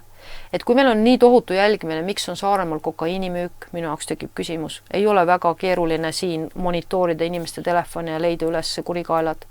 Et tegelikult selline asi tekitab omakorda siis sellised, et alati keegi on kuskil samme ees, see on nagu spordis, et on dopingu kontroll, aga dopingu loojad on alati samme ees dopingu kontrollist, eks ole, et samamoodi see internetimaailm, et nii kaua, kui inimene on selline keeruline patune olevus, on alati keegi sinust samm ees. No kui müüakse midagi, siis järelikult seal peab olema teatud organites tegelased sees. Absoluutselt, sest muidu oleks selle saaks sama ühe päevaga absoluutselt, tähendab sellise tehnoloogia juures, mis meil täna on, oleks täiesti käkitegu. Et mulle meeldib kriminaalfilme vaadata, lihtsalt huvitav inimeste psühholoogiat ja kuidas seda uuritakse, niisugune väike hobi, lihtsalt jälgida inimeste mõtlemist, siis tänapäeva filmides on see kõikides sees, eks ole, politsei kasutab positsioneerimist, turvakaameraid, eks ole, lindistusi, pealtkuulamisi ja nii edasi, eks ole. Et kui maailmas Ameerikas on olemas, Ameerikas oli palju, seal oli üle 1 miljoni kaamera, et miks siis on Ameerikas 8 miljonit last kadunud, eks ole, sellepärast, et kurikaelad, kes selle tehnoloogia on loonud, on ise selle sees ja nad saavad kasutada seda, et isegi siin minu meelest kas see Jasha Lavine ei ütelnud oma selles, et poliitikutel on siis oma netvõrgustik, kus nendel oma nagu ja nende telefonid on jälitamatud ja ühesõnaga nemad kasutavad spetsiaalseid telefoni ja nii edasi, eks ole. Et alati tehnoloogiad loojad on eespool nendest, kes seda kasutavad. Nii et seda sõda selles mõttes võita ei saa. Alati ollakse meist samm eespool. Nii et me oleme nagu inimkonnana mõnes mõttes kõik võrdselt selles potis. Et kui keegi arvab, et ta nüüd kuidagi valitseb mind või jälitab mind, siis halloo, sina oled samamoodi valitseda või jälitatav. Et see on see, mis selgitab minu jaoks Mary Baxteri raamatus, kui Jeesus ütles siis nagu sellele Mary Baxter ütles sellele Jeesus ütles Mary Baxterile, kõiki petetakse. On nad rikkad või vaesed? Ja mõtlesin, et mis mõttes kõiki petetakse? Kuidas saab kõiki petta? Aga jah, kui on selline süsteem, siis on võimalik kõiki petta. On kõik võimalik üle maailma ühte võrku kinni tapeta, sest nagu see on nii keeruline. Ja selleks ongi neil vaja siis ütleme neid andmetsentreid, milleni äkki me teises saates jõuame, et valitseda kogu seda infot, mida sa omad. Me oleme kõik ühes hukkuvas kalapotis. Me peame seda mõistma. Meil ei ole kellelgi eeliseid, mitte ühelgi. Ei isegi Eesti riigijuhtidel, ei Putinil, ei kellelgi. Sinust on alati kõvemaid mehi. Ja see rahakott istub seal väga rikaste inimeste käes, kes omavad neid arvutid. Ja mida siin ka Jasha Lavine ütleb, et sellist asja nagu interneti mitte läbipaistvus ei ole olemas. Ta räägib sellest hiljem, igaüks võib selle pika tunniase podcasti läbi võtta, aga ma natuke jooksen teemast ette, ütlen, et ta ütles isegi need tumeveebid, isegi Tor, mida paljud kasutavad, ütleme, kohalike politseinike eest oma tegevuse peitmiseks. Ta ütles, et see, kes omab internetti, tema näeb ikkagi kõik. Et see on ikkagi see, ja ta ütles, et kunagi loodi ka Apple selle eesmärgiga, et töötada Big Brother süsteemi vastu, eks ole, et siis nagu me justkui ei oleks valitsetud, sest kõik on skämm, see kõik on vale. See, kes on loonud arvuti, kelle käes on andmetsentrid ja me teame lõpuks, Piibel ütleb meile, see on antikristus. Lõpuks on seal ees ainult üks mees. Ja lõpuks see mees, kuna ta omab seda kõike, saab öelda need sõnad, mis on meile Piiblisse kirja pandud. Ma olen Jumal. Ja me kõik teenime seda vale Jumalat juba täna, luurates oma kaasinimeste järgi, kuulates neid pealt ja ainuke, kes sellest lõhestavast, ebausaldavast ühiskonnast kasu saab, on see, kes omab arvuteid. Ja Mary Baxteris on meile kirjeldatud selles nägemuses, mida 76. aastal sai. Mitte kes omab arvuteid, vaid suuri servereid võib-olla. Ja ühesõnaga seda, ta räägib siingi, et sõjavägi lõi esimese arvuti üldse, siis selle suure arvuti. Siis ja seal ta ütlebki, et seal on üks mees, kellel oli, ta ütles, et seal oli ainult üks mees, kellel oli see nupp. Eks ole, ja Piibel ütleb meile teise Thessalonika kirjas, et tuleb üks mees, kes ütleb, kes asetab ennast küll usu, mida me näeme, eks ole, miks on vaja praegu neid usundeid koondada. Sellepärast, et tuleb üks mees, see on tõestus sellest, et tuleb üks mees, kes ütleb, aga te peate uskuma nii, nagu mina ütlen. Nii, nagu mina käsin ja kui see ei usu, siis pea maha, kõik, nii on. Ja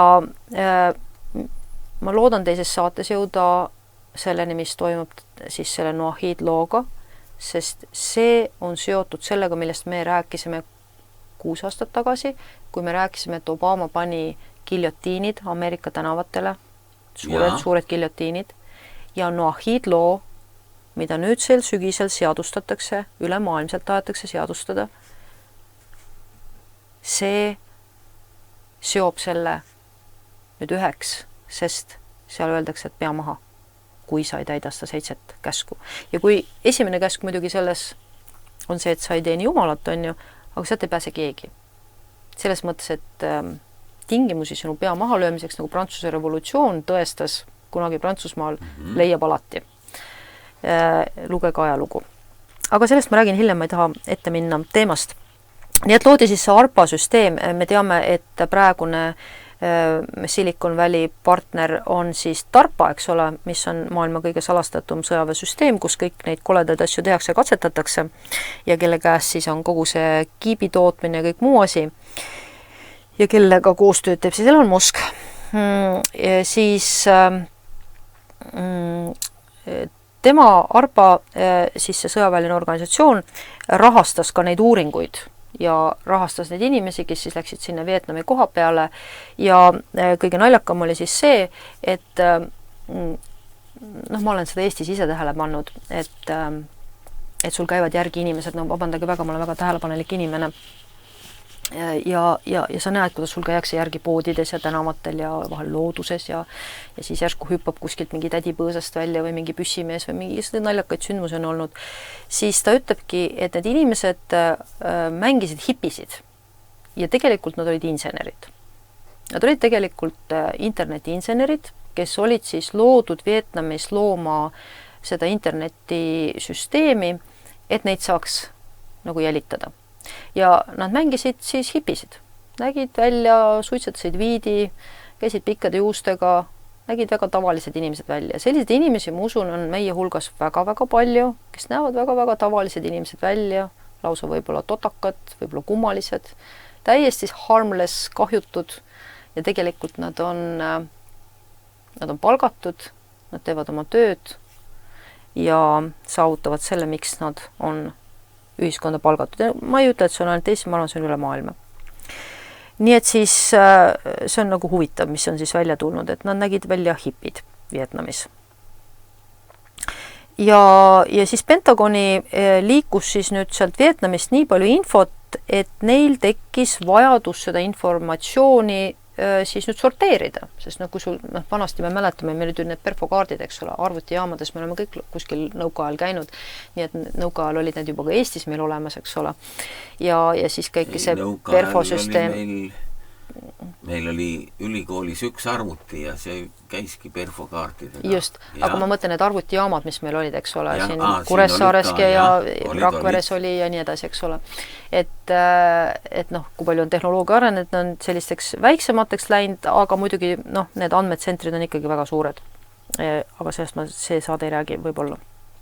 Nii et siis tekkis vajadus, et kogu see info nüüd ainult Vietnami näitel et seda infot tuli ikkagi nii palju kokku, et oli vaja seda sorteerida, analüüsida, eks ole, selleks oli vaja siis nüüd sellist nagu tööriista, nagu meil täna on siis AI, eks ole, mis siis sorteerib mingisuguse murdosa sekundi jooksul kõik ja saadab info välja, et vaat näiteks, et kui mina räägin kodus midagi, siis see info läheb sinna ja siis juba keegi teab ja juba keegi kuuleb, mida mina kodus rääkisin ja ta oskab selle niimoodi ilusti ära hakkida, et kogu jutt. Ja sulle tuleb ka üks mingi ilus reklaam kohe. Ja tuleb reklaam või siis keegi on tohutult vihase näoga järgmine päev, sest ta kuulis, et ma kodus midagi rääkisin, ma olen seda tähele pannud, jah.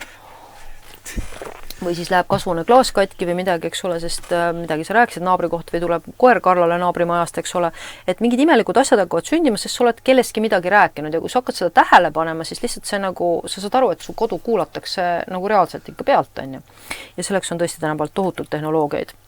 Et samamoodi siis kuulati juba 60-ndatel kodusi pealt ja inimesi pealt ja tehti sellisel väga kummalisel viisil. Nii et siis oli vaja andmebaasi populatsiooni jälitamiseks ja selleks siis ehitati esimene selline suurem kompuutrisüsteem, et siis seda andmeid hallata. Ja kui nüüd rääkida jälitamisest, siis selleks, et ei arvaks, et ma olen mingi friik või ma mõtlen asju välja või mul on mingi jälitamismaania, nii nagu mul on vahel seda ka päris palju öeldud, et sul on paranoia. Mul ei ole paranoia, mul lihtsalt väga tähelepanelik inimene. Et kui te lööte netti sisse, ma vist isegi kirjutasin selle siia kuskil üles, no ta on ainult üks paljudest meestest, kes seda Rossen Report, siis näiteks, ma võin selle isegi vaadata siia, kas ma saan, siis tema räägib näiteks väga palju tehnoloogiast, et inimesed ei tea isegi, sa lihtsalt hakkad tähele panema, et nagu midagi toimub, on ju, see ümber ja sa mõtled nagu, et appikene, et kus nüüd oli seegi, kes nüüd, vot siin on see onu, ma näitan korraks ta. Vot näed. Sa mõtled see ülemine või? Just see, niimoodi. See Rossen Report ja temal on siis selliseid, kui sa paned tema sinna lehekülje, paned siia ja siin on siis, tema räägib hästi palju tehnoloogiast, ta räägib seda, kuidas, igasugustest asjast räägib, aga tema räägib siis ka tehnoloogiast, mis sind pealt kuulab ja näitab neid asju ja näitab, kuidas suured poed inimesi nagu jälgivad selleks, et siis müüa sulle rohkem kaupa ja just seda kaupa, mida sina tahad ja ühesõnaga kui, tema on üks vähestest, kes räägivad, tal on neid tehnoloogiavideosid on ka neid hästi palju siin. Näiteks on, et nad vaatavad sind, et kuidas siis näiteks TV sinu järgi, sinu kodu televiisor sind jälitab, eks ole, et seal on kaamerad sees, televiisori sees. Meil ei nii, ole. Ja kindlasti ei ole. Nii, eks ole. Ja siis kuidas äpid sinu järgi ja ühesõnaga, tal on siin, ma ei leia seda videot praegu üles, aga tal on terve video on siin, kuidas siis kodutehnika tänapäeval siis jälitab sind, et kuidas nad siis kodutehnika omavahel suhtleb, et need on sisse ehitatud süsteemid ja siis sinu igasugused, ta näitab imeasju siin, et kuidas siis juba Ameerikas, ta näitab ka kohe neid, et kuidas siis rösteril on kaamera sees ja ühesõnaga, mida digitaalsem tänapäeva tehnika on või näiteks see tolmuimeja, mis sul ise imeb põrandalt, et nii tore asi, tegelikult see on ülisuur jälitusseade, see kuulab sind pealt, see saadab info silikon välisse. Siis mul ei ole kodus ühtegi jälitusseadet. Sinu arvuti on ja sinu telefon. Sinu arvuti ja telefon, et sellest sa ei pääse. Et meil kõigil on ja tema on üks vähesed, aga ühesõnaga, kui sa lööd sisse YouTube'i selle, et kuidas sinu kodutehnika sind jälitab, siis see on lihtsalt ulmeline, mis asjad kõik, külmkapid ja pesumasinad ja kõik asjad, et kuidas need on sisse tänapäeval juba ehitatud. No need on, jah. Et tähendab, me peame Ameerikas võib-olla on meil siin. Kindlasti on. Et me peame aru saama, et see oli juba Vietnamis 60-ndate, me oleme 2026, see tehnoloogia on arenenud lihtsalt ulmeliselt. Samamoodi ütleme, et sellest räägib Billy Crone, kes tahab vaadaku Billy Crone'i tehnoloogia videosid, mis ta tegi siin 6 aastat tagasi. Me oleme ka nendest rääkinud, ta tegi terve videode seeria, mis kõik kodus meid pealt kuulab ja andmeid saadab ja üks oli nendest muruniiduk, see ise liikuv muruniiduk, mis pidevalt tegelikult jälgib sinu kodus toimuvat. Nii et see on väga huvitav. No tema saab jälgida seda, mis sinu aias toimub. Jaa, seda küll, aga selles mõttes, millal sa kodust lähed ja tuled, eks ole, ja kõik siuksed asjad on ju. Millised hiired ja rotid seal ringi jooksevad. Et ja paljudes siis ka laste mänguasjades on sees need kaamerad ja asjad. Et me peame aru saama, et see algupära oli sõjaväetehnoloogia selleks, et oligi ikkagi selleks, et kontrollida vabandust, ma panin vale peale. Tahtsin tagasi panna selle meie just siia. Et see algupära on olnud kogu see aeg see, et vahel nagu on öeldud, et mis sa arvad, et sa oled nii tähtis, et sind jälitatakse. Mina ei tea, kas ma olen tähtis, aga ma saan aru, et selle inimese hulga jaoks, kes tahavad maailma valitseda, on iga tavainimene tähtis. Et küsimus ei ole minu tähtsuses, vaid küsimuses on kontseptsioonis, mis on loodud sõjaväe poolt, et tavainimesi jälitada, sest ühiskond koosneb tavainimestest, eks ole. Ja siin ongi vastus neile veidratele asjadele, mis siis mulle on ka öeldud, et jah, mul on õigus, sest see loodi tavainimeste jälitamiseks. Ja kui me läheme korraks vaimse tasandi juurde, Mary Baxteri kirjeldatud põrgutseenile, kus ta põrgu läks, siis ta ütles, et väga kummaline oli see, et põrguseinad olid kaetud silmadega, mis luurasid kogu aeg. Ja kreekakeelne tekst ütleb Uues Testamendis, et igasugune jälitustegevus on kuratlik. Jumal ei jälita meid. Jumal ei jälita meid. Kui inimesed tulevad mu juurde, ütlevad, et usk on ahistav, siis Jumal ei jälita, Jumal suhtleb minuga ja minu vaba tahte alusel. Ta ei tee kunagi rohkemat, kui ma olen temaga suhelnud, on ju. Aga kurat jälitab ja ta on teinud seda algusest saadik. Tema vahendid on algusest saadik ebaausad ja ütleme, sellepärast see internetisüsteem, mis on nüüd sõjaväe poolt loodud, see on metsalise süsteem, sest see ei allu mitte mingisugusele loogikale ja see võimaldab ka, ütleme, selle süsteemi sees omakorda inimesi üle mängida. Et see on selline tõsine male, mis käib tegelikult kogu inimkonnaga, et see on tõsine male. Nii et jah, põrguseinad on täis silmi ja kus see tuleb, et algupära me võime lugeda Hesekeli raamatust, kus me näeme keerubeid, kelle keha on kaetud silmadega, et jah, Jumalal on kõiketeadvus, aga see kõiketeadvus ei ole agressiivne. See ei püüa sind allutada, see ei püüa sind üle mängida, see ei püüa sinuga salakaval olla. Et see on põhjus, miks ma ei ole Jumala juurest kunagi soovinud ära minna, sest ma saan aru, et Jumal ei ole minu kunagi salakaval. Inimesed on, kurat on, aga mitte kunagi Jumal. Jumal mängib minuga ausat mängu, ta on andnud mulle oma sõna, ta räägib oma sõna kaudu, ta peab oma sõna, ta on sama eile täna igavesti, mida ma ei leia siin maailmas mitte kusagilt. Ei ühegi inimese juurest, ei ühegi valitsuse juurest ammugi ja vaimsest maailmast ka kindlasti mitte. Et need inimesed, kes väidavad, et käisin kehast väljas ja nägin midagi seal ja kogesin midagi, see kõik on pettus. Sest sa ei saa seda mitte kuidagi kontrollida. Meil on Jumala sõna, mida me saame kontrollida. Et see on kindlus, miks me saame nagu Jumalaga koos käia. Noh, tähendab, et me ei saa, tähendab, et me võime alati Jumala juurest ära minna, eks ole? Selles suhtes ta ei pea meid kinni, kui sa oled kuradiga seotud. Ja, nagu vabamüürlastel, eks ole, et me tapame su maha või paneme su peale 100 needust, eks ole. Meie peale tuleb ka needus, kui me Jumala juurest ära läheme, sest elu ilma Jumalata pole olemas. No jah, aga selles mõttes jah, Jumal ei tule mulle kohe kurika pähe, vaid ma ise astun välja, ütleme, kaitse alt. Just. Ja siis võivad halvad asjad juhtuda. Nii et see mõte on natuke teine kui jah, niisugusel satanistlikul asjadel, et ma olen ka väga palju podcast'e vaadanud ja inimesed, kes on selliste asjadega seotud, jah, neid on ähvardatud ja neid ongi tapetud ja igast asju tehtud. Et jah, Jumal nagu ei ähvarda meid, aga ta on selgelt, et sa lähed... Ta küsis ju jüngirite käest, et kas ka teed tahate ära minna? Ja, just. Minna. Ja, aga... Ja isegi mitte seda, et siis selle peale seda mingi needus sul tuleb. Ei tule ju. Ta ei tule needus, aga... No sa oled kontroll lihtsalt... Aga sa kindlasti, sa ei suuda ilma Jumalata teha õigeid valikuid, nii nagu Jeesus ütles, et mina olen ainus tee isa juurde, et kuhugi sa kindlasti jõuad oma eluga, aga ilmselt mitte Jumala juurde. Et see on ka selge.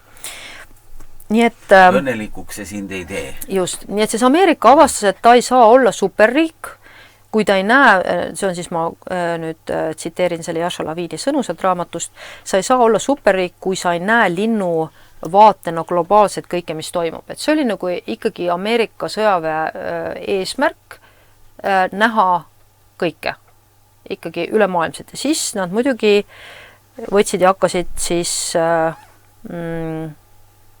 müüma seda loodud tehnoloogiat. Ja siis oli vaja luua siis Ameerika impeeriumi jaoks siis informatsioonisüsteem ja loodi siis ARPANET, kus siis erinevad arvutid oleks ühendatud, et kollektsioneerida andmeid, mis siis me täna teame, eks ole, et Bluetoothi ja igasuguste Wi-Fi kaudu arvutid, kõik maailma arvutid on tegelikult omavahel seotud, niisugust asja, et sa kuskilt neid katkestada ei ole olemas. Kõik sellepärast kutsutakse Big Brother süsteemiks, millest siis ka Jeesus rääkis Mary Baxteri, kes tollal ei saanud seda kuidagi teada, sest see ei olnud veel avalik 76. aastal, aga siis temale Jumal rääkis juba Big Brother süsteemist, mis saab antikristuse valitsuse aluskiviks. Nii, nüüd nad jõudsid järgmise kavala asjani, ta on siis käinud arhiivides, et see, mida ma räägin, toimub siis arhiivi uuringute materjalis, mida see mees kirjeldab.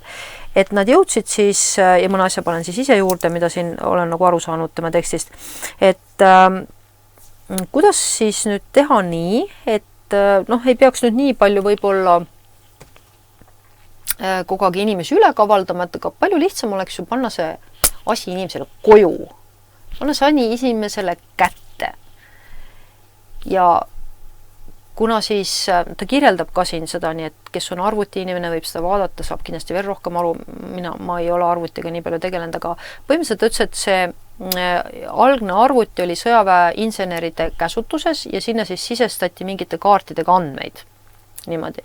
Ja nüüd oli vaja see muuta minusuguse koduperenaise või mõne pensionäri jaoks kasutatavaks, et sa siis võiksid võtta selle ja kodus kasutada. Nii on ju palju parem luurata, eks ole, tavainimese järgi, mis ta teeb seal, mis ta mõtleb, sest me läheme arvuti taha, me teeme seal kodulehekülgi ja me kirjutame sõpradele kirju ja vihaseid kirju ja sõbralikke kirju ja seksikaid kirju ja valelikke kirju ja igasuguseid kirju kirjutame, eks ole. Ja see oli väga kaval idee, et saada kätte inimmõtte tema sügavuses, sest raske on ju käia, eks ole, kogu aeg toppida kuskile seina vahele kiipe, mida siis ka KGB tegi ju ka, ütleme, Rakvere päevilt ja neid asju. Ja isegi minu ema on rääkinud, et kui nad käisid oma kollektiiviga Leedus ja seal tuli mingit poliitilist juttu, siis üks kaubanduse meesterahvas nagu manitses neid ja ütles, et kuulge, et ärge unustage, et meie keskel on inimesi. Et oli teada, et olidki valitsuse poolt sellised koputajad ja nemad siis rääkisid ja mu mees on rääkinud, kuidas ka näiteks Karmeli kirikus istusidki inimesed tagapingis, märkmik käes ja muud kui kribisid ega kirjutada, mis nagu on ja tärgi jutlused on ju säilinud tänu KGB-le, kes siis käis ja lindistas neid jutlusi rõõmsalt, eks ole. Ei, neid on ikka olevistes salvestatud ka. Ei, ma räägingi olevistest, tärgist räägime, tärk oli olevistes. Ma räägingi. Ja samamoodi ka Rakveres ja igal pool mujal, et palju asju säilis tegelikult just nimelt sellele, et KGB oli nii usin jälitama. Aga see on väga keeruline, eks ole. See on väga keeruline. Ja selleks on ju parem, kui me mõtleme välja sellise käibe, vahendi, mida inimesed hea meelega veel ostavad sinu käest, eks ole, ja ostavad väga suure raha eest, eks ole, kui sa mõtled, mida maksavad kõik need tänapäeva arvutid ja telefonid, hinnad on ikka kolossaalsed. Nii et nemad teenivad tohutut kasumit selle pealt, et meie oleme nii rumalad. Inimkond on nii rumal. Vabandust, me kõik oleme, kindlasti mina kaasa arvatud. Nii et siis inseneridel oli vaja välja toota selline tavakasutatav kompuuter, mis ei oleks siis enam nii tark, et ainult insenerid seda kasutada saavad, vaid ka siis tavainimesed saaksid kasutada. Nii et põhimõtteliselt võeti sõjaväelisele luuretehnoloogiale ja anti mänguline element. Mõtle, tee oma koduleht. Väljenda endast isikupäralt, mõtle, saad joonistada arvutis, saad muusikat kirjutada arvutis, saad pilte töödelda arvutis. Ühesõnaga, kõik löödi letti, kõik me oleme aja jooksul näinud, kuidas aina tuleb juurde igasuguseid, tee oma firma internetis, ole loominguline, räägi oma raamat internetti ja see kirjutab sulle pildid sinna juurde ja tekstid sinna juurde ja tõlgib ära ja kõike teeb. Et üha rohkem, et me mõtleme, et see on nii tore, aga mina kristlasena, vaimse inimesena näen selles meeletult kavalat, väga peent lõksu selleks, et meie inimloomus täielikult kätte saada tema olevuses ja me näeme, kuidas see mängitakse meile tagasi tänu sellele, et kunstnikud ja loomingulised inimesed on siis väga palju, ka mina olen oma joonistusi tõmmanud, eks ole, ma teen sellised väga suuri joonistusi olen teinud, et ma olen käinud Tallinnas neid sisestamas, see läheb internetti, on ju. Ma faksin need sisse, ta tuleb mälupulgal, on ju. Aga see tähendab seda, et kui ta on mälupulgal, ta on juba metsalise süsteemis, eks ole, mis iganes, kus iganes, kelle käes, on ju.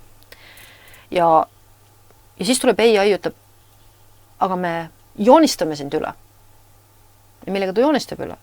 Ta võtab need samad kunstnikutööd, mis on sisestatud, klopsib nendest kokku erinevaid tehnoloogiaid ja detaile, mängib kunstnikele tagasi, aga ma joonistan paremini. või sama hästi kui teie. Ühesõnaga, et see on nagu suur vargussüsteem ja ütleme viimastel ka siin muusika juures isegi Eestis väideti, et mõningad lood olid AI kirjutatud, eks ole. Aga see AI on ju varastanud selle kaasinimiselt. Sellest, mis on sisestatud arvutisse. Nii et ühesõnaga, see on õnnetu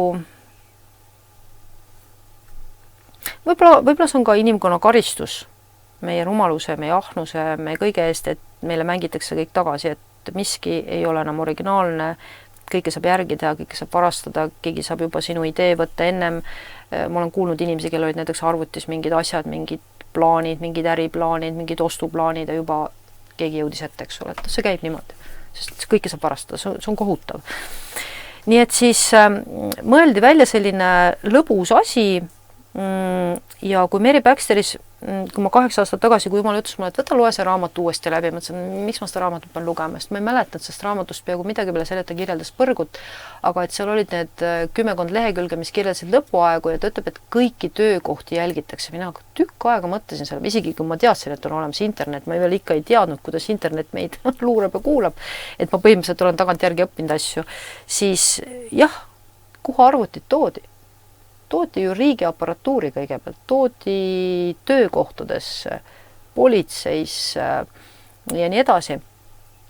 Nii et jah, kõike saab jälgida, kõiki töökohti, kõike, mis toimub, kõike saab jälgida ja vastavalt sellele niite tõmmata. Nii et siis see oli väga kaval, väga geniaalne. Nii et siis Vietnami sõjatehnoloogia pöörati siis selliseks lõbusaks, ahvatlevaks töövahendiks tavainimesele. On huvitav see, mida siis see mees arhiividest välja toob, mida ta siis arhiividest luges, et 60-ndatel, kui Ameerika valitsus seda arendas, Harvardi tudengid protestisid selle vastu, kuna nad väga kiiresti hammustasid välja, milliselt sotsiaalne areng sellel ilmselt on.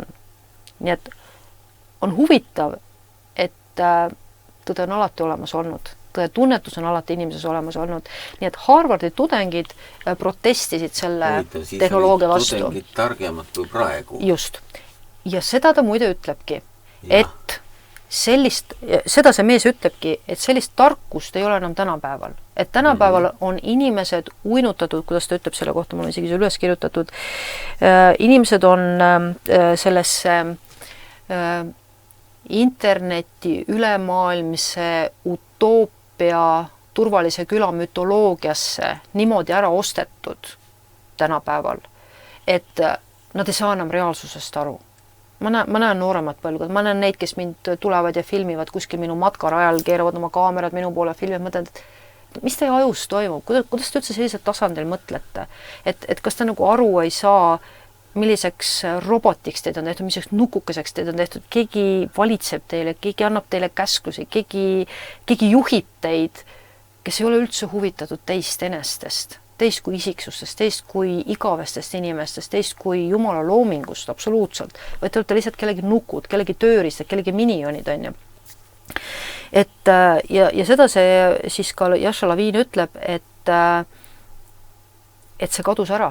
See teadlikkus kadus ära, kuna meid on uinutatud. Meid on uinutatud ja kui sa kuulad tänapäeva, no kui palju mullegi on öeldud ja vaielnud ja kuulad podcast'e, ma mõtlen nagu, mis teil kõigil viga on, te olete nagu magate kõik mingit rasket tund aru saamata, kuhu me suundume, et see planeet suundub totaalsesse kaosesse. Ja kui keegi nüüd arvab, et noh, ma jällegi liialdan, siis te võite uurida 2 ülemaailmset sellist, ma ei ole sellesse väga süvenenud, aga ma olen mõnda podcasti vaadanud, 2 sellist liikumist, üks on dialoog ja teine on atlas. Ja need on sellised salased kohtumised, me kõik teame neid Davose kohtumisi, aga need on nüüd siis selle tausta veel salasemad kohtumised, kus minnakse kutsetega. Ja näiteks see dialoog, ma võin järgmine kord ka selle video välja otsida, no sinna kuuluvad kõik maailma vägevad, kaasa arvatud siis Jared Kushner, ja nende arutlusteemadeks on, kuidas valmistuda 3. maailmasõjaks või kuidas esile kutsuda 3. maailmasõda. Kas on piibellik? Jah, see on piibellik. Piibel ütleb, 3. maailmasõda tuleb täielik, totaalne häving, seda ütleb sulle Sefania, lugege, seda ütleb sulle Joel, seda ütleb sulle Miika, seda ütleb sulle Jeremiia, Jesaja, tuleb. Piibel ütleb, kogu maa hävitatakse. See on öeldud Iisraeli kohta, see on öeldud kogu maa. Neid kirjakohti on, ma alles üks päev lugesin kõik need uuesti üles, lihtsalt rõõmustama vaadata ja näha, et Jumala sõna võtab selle asja kokku, nii nagu Paulus ütleb, kogu maa hävitatakse, põleb tules, eks ole. Ja kui sa võtad Ilmutuse raamatu lahti ja hakkad seal lugema neid põlenguid ja katastroofe ja päiksepõletusi ja igasuguseid muid õudusi, mis seal juhtuma hakkab, siis see on kole.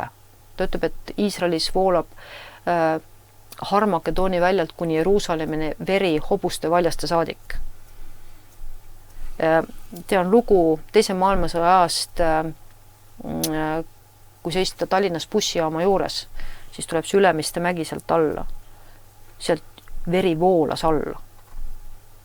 Veri voolas alla. Nii et ei ole raske kujutleda asju, millest Jumala sõna räägib ja piibel ütleb, et inimesi ei maeta, inimesed jäävad maale sõnnikuks. Nii suur tapatalg tuleb. Nii et see kõik, mida me praegu rõõmustame ja ma vaatan neid inimeste ülbeid naeratusi ja irvitavaid üleolevaid naeratusi, mõtlen, et see kõik küsitakse tegest tagasi inimesed. See, mille üle te täna rõõmustate, see, et te suudate taga kiusata või luurata või varastada või teha, see küsitakse teid tagasi, sest Jumal on loonud inimese ausaks. Piibel ütleb, inimene ise mõtleb veel reukaid koguja. Nii et see vastupanu oli Harvardi tudengite poolt, kes siis said aru, milleni see lõpeb. Ma võin selle võtta selle koha lahti, ma olen selle kirjutanud selle alla 12, 22, et keegi saaks mulle öelda, et ma olen selle välja mõelnud. Nii. Ja nüüd tuleb meil üks paks onu siia peale, et tuleb vahele nagu alati, sest meil on ju vaja segada seda tõest asja, mis me teeme. Noh, see on... Jällegi meil on Danieli nimeline mees, nii nagu me rääkisime just Danielist, eks ole. Nii, just, nii. Nii, et just see, millest rääksid. Ja kuna ma kirjutasin seda raamatut Obama ajastu lõpus ja inimesed pidasid internetitehnoloogiat ikka veel vabastavaks, tehnoloogiaks, demokraatlikuks tehnoloogiaks, siis internet loob globaalse demokraatliku küla. Ma mõtlen, et inimesed uskusid ikka veel, et tol ajal ei usu inimesed sellesse enam nii väga. Võib-olla saame sellest veidi hiljem rääkida, nii et ühesõnaga siis ta toob selle välja. Et inimesed uskusid tõesti, et interneti vabastavasse jõusse. Just, et inimesed usuvad, et see loob sellise maailma rahu ja me saame kõik siin palantiiriga kontrollida, kõik kurikaelad võtame kinni ja keerame nad 8-sse ja nii edasi, mis nagu on absurd. Sest kurikaelad on ise selle süsteemi loonud. Nii et ja siis ta ütlebki, et interneti omavad maailma kõige rikkamad inimesed, nii et see tõenäosus, et demokraatia küla jaoks on juba selles interneti loomises juba alatiseks välistatud. See on alati totalitaarne süsteem, alati püramiidsüsteem, mitte kunagi demokraatlik, mida iganes me praegu vahepeal siin kogeme, sest neil on vaja info, neil on vaja see globaalne kaardistatus, neil on vaja liigutada teatud asju, et jõuda sellesse, et see võim oleks totaalselt nende käes. Neil on vaja ju tegelikult olnud, eks oli nagu see Mary Baxter ütles, et metsaline läheb, võtab maa ära. Neil on vaja olnud riigid internetiseerida, neil on vaja olnud tuua ID-kaardid, neil on vaja olnud andmebaase, neil on vaja kõik see luua ja see on võtnud aega. See on see, miks me 6 aastat siin tiksume just, kui oleksime paigal. Tegelikult me pole paigal mitte kusagil. Näiteks alles Meksiko seisab vastu näiteks ID-le, eks ole. Noh, et nad ei ole veel kogu tööd lõpetanud, aga see on üsna lähedal. Ja mõte... raha läheb käima. Just. nii Venemaal kui huvitav, nii Venemaal kui Euroopas. Et nad kuidagi käsikäes käib see asi. Jaa, et Euroopa on väga digitaliseeritud, samuti Venemaa, sest nii nagu ma ütlesin, nagu tema ütleb siin raamatus, et kui ameeriklased seal lõid, siis nad müüsid selle Euroopasse Venemaale, et need esimesed, kuhu nad siis läksid sellega. Aga see digiraha on ju paljudes riigis juba, Vietnamis ja ma just vaatasin eelmine aasta Vietnami ja mõtlesin, et värk see on, et kuidas Vietnam nii kaugel on, nad on paljudes asjades juba hullemas olukorras kui meie, et seal digirahad ja mingid piirangud ja värgid, aga kuna see algaski sealt, siis on ka paljuski arusaadav, et see nii on, et te võite jällegi YouTube'ist vaadata ja näha seda, et mõnedes riikides on see asi juba väga palju kaugemal ja mõte siis oli see, et kui inimesi saab jälgida, siis mida nad ka Palantiiriga reklaamivad, et see on siis nagu selline ette ennustav, et me siis teame maha rahustada selle, mis ühiskonnas toimub ja siis peamiselt siis selliste soft ehk pehmete meetodite kaudu et saadame kohe kedagi sinna, kus on mingisugune kriisiolukord ja rahustame maha ja mul aeg-ajalt tunneb, et ka inimesed teevad minu ümber, et mis näitab, et minu elu jälgitakse, aga see on ajuvaba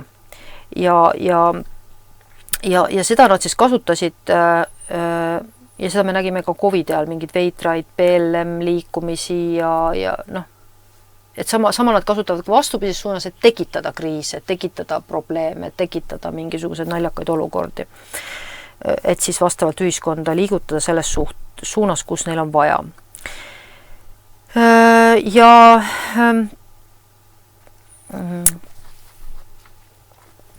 Et kui nüüd võtata siin järgmisse kohta 14-13, siis ta ütlebki, et need on väga kallid ja valitsustasustuste pidamine väga kallis. Nii et toona said inimesed aru, et see polnud mingi, kui sul on hiiglaslik IBM arvuti, siis kasutad seda andmete töötamiseks, sa kasutad seda numbrite arvutuseks, sa teed selleks, et laiendada võimu organisatsiooni üle, mis ta kasutab. Nii et ta siin räägib siis IBM-ist. Nii et IBM on meil ka selline tuntud, et IBM oli üks esimesi, kes ka tegelikult kasutati Natsi-Saksamaal juutide leidmiseks, kes ei tea siis. Nii et IBM oli selles asjas sees ja ta räägib siis sellest ka ja ta ütlebki, et sellist asja siis said lubada endale Ameerika ühiskonnas juba tollal ikkagi väga rikkad inimesed. Nii et see, et minul on kodus arvuti, ei tee mind võimukaks. See ei tee mind võimukaks, vaid siis nii et siis Vietnami sõda oligi esimene kõige suurem jälituskampaania ajaloos, kus siis süstemaatiliselt jälitati, analüüsiti andmeid ja töötati välja strateegiaid. Ja kuna Ameerika valitsus vaatas, et see oli väga edukas, siis nad leidsidki, et aga miks mitte, koheselt Ameerika valitsus leidis, et aga kuulge, see on ju väga tore tööriist, millega saab ka oma ühiskonda kontrollida. Nii et see pöörati kohe nagu ja siin ta räägibki 1634, kus ta räägib siis sellest valitsuse TV Networkist, nii et keegi tahab vaadata, ma ei hakka seda aja kokkuhoiu mõttes tegema, et tema räägib siis sellest, kuidas siis valitsusel oli oma televisioon ja network, millega nad omavahel suhtlesid. Ja see nagu aitas neil, see oli ka oluline, 18 ma näitan seda pilti, et see aitas luua neil endal sellise nagu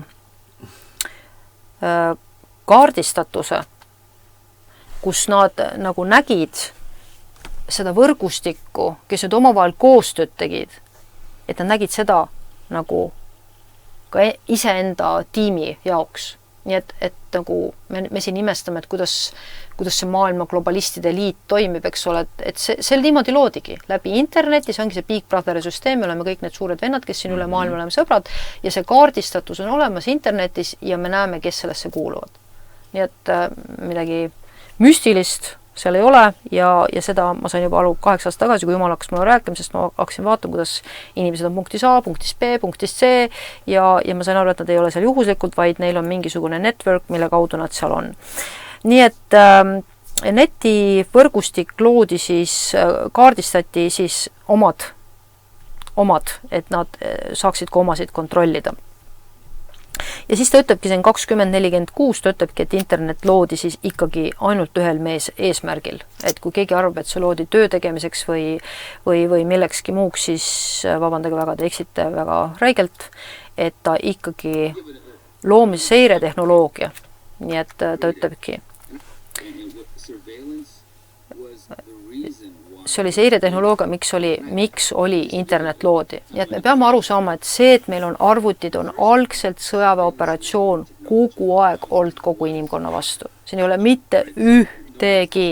Ja siis ta räägib siin sellest NORAD-i radarisüsteemist ja kuidas see vaatas taevast, et kuidas on kõik tulnud sõjatehnoloogiast, ta räägibki, kuidas siis see tuli sealt sellest Ameerika taeva jälgimisest, et sinna ei tuleks siis võõrad lennukeid sisse ja hiljem ta siis räägib ka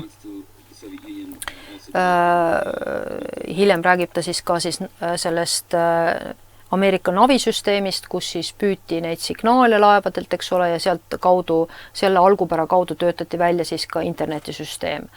Nii et ükskõik, kust osas sa seda vaatad, selle algne idee oli ikkagi sõjavägi, töötas välja sõjavägi kasutas seda ja eesmärk oli siis jälitada väikseid pisikesi inimesi.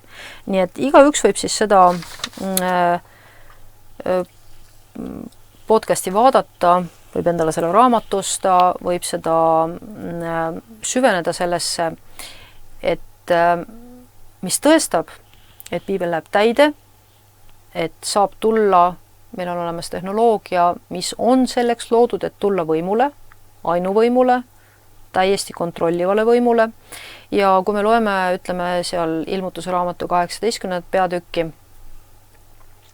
mis ütleb, et see Babylon suur hoor, sind hävitatakse ühe hetkega, et laevad seisavad kaugel ja vaatavad sinu hävingut, siis jah, Ameerika asub vete keskel ja COVID ajal me nägime neid tohutud laevaummikuid Ameerika ümber ja ta ütleb, et kõik tegid kaupa sinuga. Jah, me ei näe ühtegi maad, kellega rohkem oleks kaubeldud kui nüüd tänu sellele interneti müügile ja kogu selle jälitustehnoloogia müügile. Ja mis veelgi huvitavam on siis uudis selle aasta juulikuust, kus siis, mis jällegi tõestab, et ma ei ole siin saadetes valetanud, vaid lihtinimesena piiblit lugedes võin teha õigeid järeldusi pühavaimu juhtimisel, et see on nüüd väga värske uudis sellest nädalast, et Iisraeli ja Ameerika sõjavägi ja luureagentuur ühinesid. Nii et siit me saame selle aluspõhja, et see oli siis ametlik teade ja siit me saame siis selle aluspõhja selleks, mida Jumala sõna räägib sellisest antikristuse valitsusest Iisraelis, et Iisrael on siis aidanud ja rahastanud neid tehnoloogiaid arendada.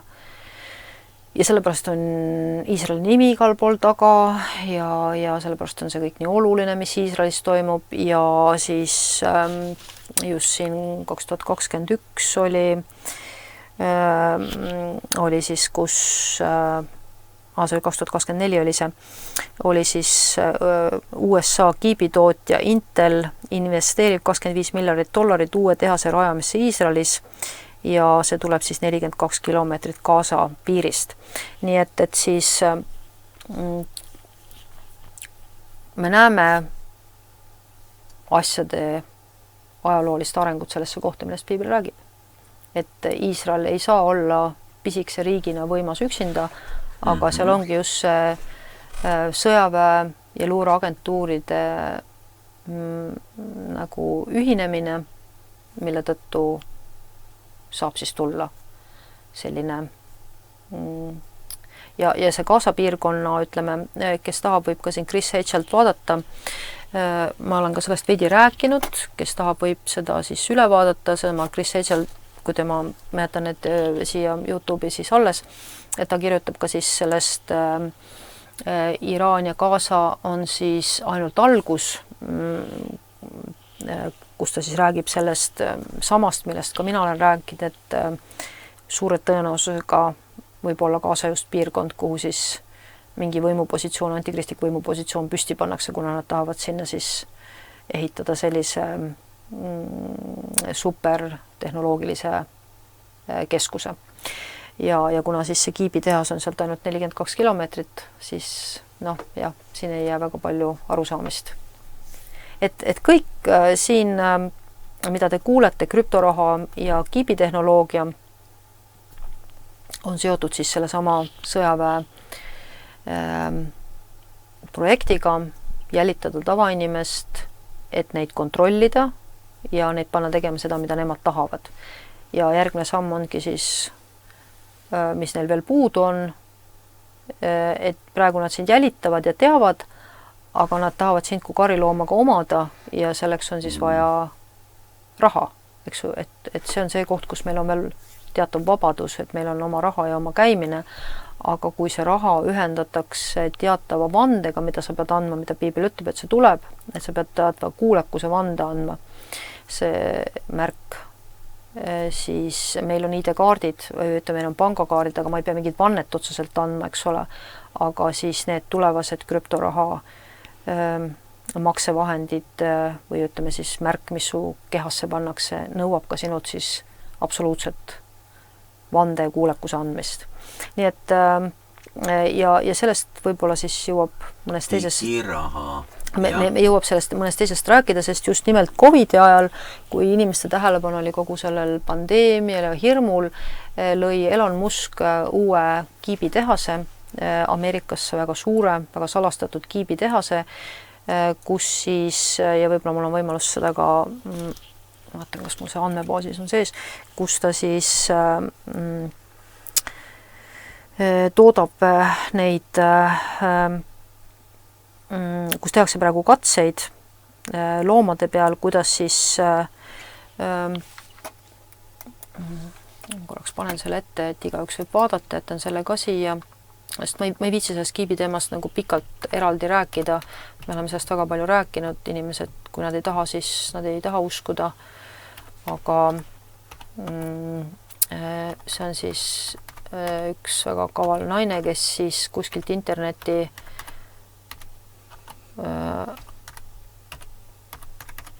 avarustest avastas selle ja seal oli väga palju sellist probleemi, et seda üles leida, sellepärast et andmed olid kõik igale poole laiali paisatud. Niimoodi, siin tuleb jälle mingid multifilmid meil vahepeal. Nii et multifilmi ka vaja vaadata vahepeal. Nii, ja et jätan ka selle siis, et see on siis, ma vaatan, kas ta siin seda pilti ka kuskil on, seda Google'i pilti, kus siis tegeletaksegi sellega, et meil piibel ütleb, et see märk digiraha ühendatakse märgiga, siin on korralikud andmed ajakirjandusest ja nii edasi, Elon Muski enda intervjuud, nii et ei ole mingisugune nugatagune, kahtlane mingisugune jutt, vaid siin on, see naine on teinud väga kõva tööd, ma ei tea, siin, kus siin oli see digipilt oli, jah, mingi pilt on siis sellest olemas ka, et kus siis praegu tehakse loomade peal katseid ja siis ta üritas välja uurida, mitme loomaga neid katseid tehakse ja kuidas need andmed olid kõik salastatud ja siis ta lõpuks õnnestus leida need vastused ja nii edasi. Nii et piibel ütleb meile pannakse koos digirahaga märk, et keegi ei saa osta, kui teil ei ole seda märki. Eks ole, me teame seda, et kui mul ei ole pangakaarti, ma ei saa osta ja müüa, eks ole. Aga nüüd see on järgmine step, järgmine samm, kus sul peab olema mingi väga... Kui sularaha ära kaob. Just, et kui sularaha ära kaob, siis selle digitaalse rahaga sa saad osta väga kindlatel tingimustel ja see on kuulekuse tingimused, see ei ole mitte ainult see, et sa oled töökas ja tubli inimene, vaid sa pead kuulekus olema ka sellele valitsusele, kes selle raha ja kiibi siis tehnoloogia kehtestab. Ja piibel ütleb meile, et kui sa ei kummarda ja kui sa seda ei tee, seda märki ei võta. No, nii et see on, ja see tehas on nüüd siis olemas, kus seda katsetatakse ja praegusel hetkel, nii palju kui mina seda teemat niimoodi, olen kuulanud erinevatest podcastidest, siis ma saan aru, et jällegi meil on olemas Mary Baxteri ilmutus, kus ta ütleb väga kummalise asja, mida ma olen ka palju mõelnud, et inimesed tulid sinna Big Brother süsteemi omava inimese juurde ja neil kustutati mälu. Ja ma olen kogu mõelda, et see, mida Elon Musk nagu reklaamib, on ju tegelikult see, et oi, sind ühendatakse Google'iga, sa tead kõik, on ju. Oled ise nagu üks Google'i pea, on ju. Kogu aeg info jookseb ja silmad ees ja ühesõnaga absurd kuubis on ju, sest inimese aju ei tööta selliselt, et mul nii palju infot võiks üldse nagu pähe mahtuda on ju, ja mul ei ole ka seda vaja, sest ma olen loodud Jumalaga koos elama ja oluline on, mida ma tunnen ja minu info, mis minu peas on, ei saa kunagi olla infona, vaid see on seotud sügavalt minu emotsioonidega, et ma ei saa olla matemaatik, kui ma ei ole selleks loodud, või ma ei saa olla kunstnik, kui ma ei ole selleks loodud, et see on seotud sügavalt meie isiksusega, see, kuidas on Jumal loonud, nii et see, kui meile räägitakse, ma ütlen inimesed, tehke silmad lahti ja isegi nagu väga targad inimesed saavad niisugust jama suust välja, ma ütlen nagu appikene, te räägite kogu aeg transhumanismist ja tulevad mingid inimesed, kes on pool nagu tulnukad ja ei tule mingisuguseid selliseid inimesi ja kiipidega ühendamisi tule, sest kõik inimesed, keda on katsetatud kiibiga ühendada, on surnud ja siin on ka intervjuu sees siis mehest, kellele üritati mingit kiipi sisse panna, et tema mingisugust, ma ei tea, närvisüsteemi juhtida läks nagu pool segaseks peast, nii et see kiip võeti välja tal peast. Et siin on ka see olemas sees, see video. Et ainuke transhumanism on see, et vot see. Ja see on vabatahtlik. See on see transhumanism, millest nad tegelikult räägivad, sest selline on inimpsühholoogia. ChatGPT ütle, mis ma täna tegema pean, kuhu ma pean minema, ChatGPT ütle, mis minu tulevik on. Inimesed teevad seda tänapäeval. Sellest on väga palju andmeid, eriti noorem paljukond. Me ei oska enam ise mõelda, me ei lähe Jumal ette, ei pane põlvi maha, et püha vaim juhi mind. Ei, mul on vaja pealt kuulamist, luuramist, inimesi, kes siis tuleksid kandikul asjadega, mida ma siis põlved maas kodus palun, eks ole, et see ei ole püha vaim, see on Jumala sarnane kuju, aga kuju, mitte Jumal ise. Nii et kui me räägime transhumanismist, see on väga tõsine teema ja see on see, mida nad, ütleme, katsetavad, et kui nagu siin ühes podcastis üks mees, üks Ameerikas selline väga kõva mees, kes hästi töötas valitsuse vastu, töötas väga õieti, ma olen ära kaotanud selle video või kuskil videodes on, aga ma ei tea, kus see lõik täpselt on, aga ta ütles, et saage aru, nad on satanistid. Kui nad ütlevad, me toidame teil kõhu täis, siis nad mõtlevad vastupidi, me toome nälja. Et kõike, mida nad ütlevad, pöörake vastupidi. Kui nad ütlevad teile, me toome teile Google'i pähe, te teate kõik. Ja me paneme need halvatud liikuma ja käima ja nad saavad kõik ise teha. Siis tegelikult mõtlevad nad vastupidi. Et ma arvan, et see tehnoloogia, mida arendatakse, on see, mida Jeesus on Mary Baxterile ilmutanud. Võib-olla milleni nad ei ole veel jõudnud. Ma ei tea, ma arvan millegi pärast. Võib-olla on see olemas, aga neil ei ole veel seadustatud see, ma ei tea, aga ma mõtlen, miks nad neid katseid siis peavad veel tegema, et kuidas lülitada välja inimese mälu, aga jätta teda kuulekalt robotina toimima. Nii et kui nad räägivad sulle, et meil on robotite väljad, mida me toodame, siis näidatakse sulle nukusid. Need on AI videod. See robot oled sina, sest inimesest geniaalsemat robotit ei ole olemas. Ja kui sa suudad inimese panna tegema oma tahtmist, ükskõik, kas sa panete hüpnoosi alla või suudate närvisüsteemis võtta talt ära mälu ja jätta alles kogu tema füsioloogiline toimetamine, nii nagu seda Mary Baxteri raamatus räägitakse, siis peab tegema tõesti neid katseid. No inimest saab hüpnoosi alla küll panna. No ja, aga ma arvan, et massiliselt on see keeruline. No jah. Aga kui sa suudad see Neuralink, miks ta selle tegema, miks ta rahastatakse, mõtelge inimesed, kui reaalne ja kohutav on see tegelikult teie kõigi jaoks. Te kõik rõõmustate, teil kõigile tundub, et teil on mingi võim ja mingi raha. Saage aru. See lõpeb ära. Selle eesmärk pole kunagi, et teil oleks hea. See eesmärk on selleks, et te jõuaksite sinna Neuralingi tehase katsetatud kohta, kus sa oled üks kuulekas nupp. Ja sellepärast Jumala sõna ütleb, et kui see märk tuleb, siis nad lülitavad sult. Inimesel on olemas vaimne ajukeskus. Seda on hästi pikalt uuritud, me oleme seda ka siin saadetes näidanud, neid dokkaadreid. Kuidas lülitada sinu religioosne süsteem välja niimoodi, et sa ei saa enam palvetada, et Jeesus tule mu südamesse elama. Ja sellepärast Piibel ütleb, et kui sa selle märgi vastu võtad, sa ei saa enam pöörduda Jumala poole. Sa jääd igavesti Jumala viha alla. Mis tähendab, et sul tuleks praegu see asi korda ajada. Kui sul on, ütleme, kui sul on see, sul Jeesus südames, siis nad ei saa seda välja lülitada seal. Tähendab,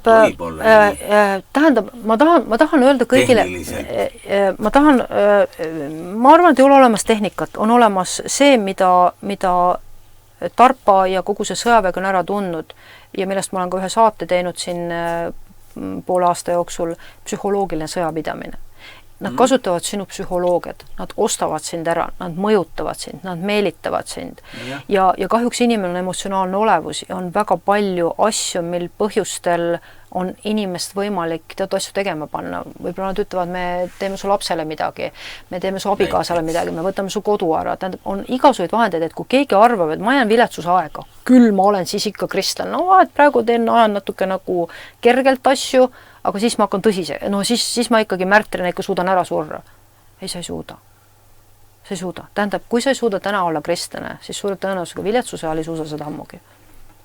Inimpsühholoogia ei ole selline ja kui te ei usu mind, siis lugege Richard Wurmbrandi või keda iganes, kes räägib Armeenia nendest kristlastest, kes jäid Armeeniasse, kuigi Jumala püha vaim andis kogudusele märku ja väga paljud ju läksid sealt ära massidena Ameerikasse, Demos Sakarian ja paljud teised, siis inimesed läksid lolliks peast, salgasid usu, et mina julgeks enda kohta väita asju, mida Jumal ei väida minu kohta.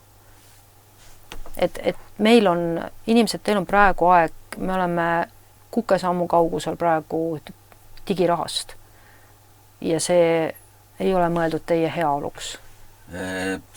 Üks uudis, mis ma alles hiljuti, ütleme, Euroopa ja Venemaa liiguvad praegu kiiresti selles suunas, aga mis ma praegu kuulsin seda, et Ameerika on sellele pannud piduri peale. Huvitaval kombel. No piduri mõte on ikkagi nagu ja teatud riigid on veel, kes on, ütleme, sellele, kes sellega kaasa ei taha minna, aga eks asjad liiguvad kogu aeg vaikselt. Küsimus on jällegi see, et me peame vaatama piiblisse ja piibel räägib meile, annab meile selguse, miks see nii on, et küsimus on ikkagi võimuvõitluses. No jah. Küsimus on, kui miks tuli ma teen järelduse sellest lihtsalt, mida ma olen kuulnud siin targemalt igasuguste sotsioloogid ja sõjaväelaste ja kes siin on igast asju, info koguneb niimoodi kildhaaval sageli, et miks võib-olla Venemaa oli ka nõus andma selle vabaduse Nõukogude Liidu lagundamiseks, oligi just see uus tehnoloogia, mis tuli kasutusele. Ja kuna seda hakati Ameerikaga seda müüma, siis nemad nägid seda võimalust ja Hiinaga nägi sellest võimalust, sest Hiina, see mees ka siin räägib sellest, et Hiina ühel hetkel sai aru, et ta ei taha, et ameeriklane tema nagu riigis toimetab ja omab täisvõimu, et me põhimõtteliselt nagu ka siin videos, mis ma just näitasin, interneti ajalugu, see Laviin ütleb, Jasha Laviin, et Hiina tahtis ise oma riiki kontrollida. Me näeme, et Hiina on üks põhiline ja Alex Karp ka ütleb seal videos, on lõik välja võetud, et kui meie siin Ameerikana ei ole esimene, siis võtab Hiina kõik üle, eks ole.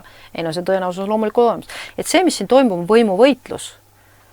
Ja selle kohta ma olen juba, ma ei tea, 6-7 aastat tagasi vaadanud statistilisi andmed, et kuidas riigid võitlevad AI võimekuse osas, et kes on kõige võimekam, sest ilmselgelt, kellel on see nupp, see saab võimu, on ju.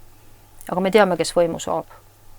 Me teame, sest meil on piibel ütleb selle, et see tuleb Iisraelisse ja me näeme, et nad on üsna kaugele sellega jõudnud, sest sellist asja avalikustada, mida väga paljud podcasterid on võib-olla maininud, et mis värk on ja eriti viimase aasta jooksul väga paljud on hakanud küsima, et miks Iisrael töötab näiteks Ameerika home security's, eks ole, või mis värk sellega on ju. Et nüüd on see avalik, et loodi üks selline üksus, mis on väga-väga tugev, väga-väga tugev ja see on piibellik. See on piibellik. Nii, sellega meie tänane aeg, sedakorda või selle saate aeg saab läbi. Ja ma ühe asja ütleksin siia lõppu lihtsalt selleks, et see seondub selle, kuidas seda saadet ka kokku tõmmata, et inimesed ütlevad vahel, et millal see tuleb? Millal see täpselt tuleb? Millal see seadus millal see Noahid seadus vastu võetakse või millal nüüd see järgmine sündmus tuleb? Et saage aru, sellel ei ole mitte mingit tähtsust. Jumala sõna ütleb meile lihtsalt ühe väga selge asja. Jeesus tuleb nagu varas. Jeesus ütles, valvake. Ma olen kuulnud kristlasi, kes ütlevad, mis ma pean teadma siin, mis siin toimub. Väga lihtne. Jeesus käsib sul valvata.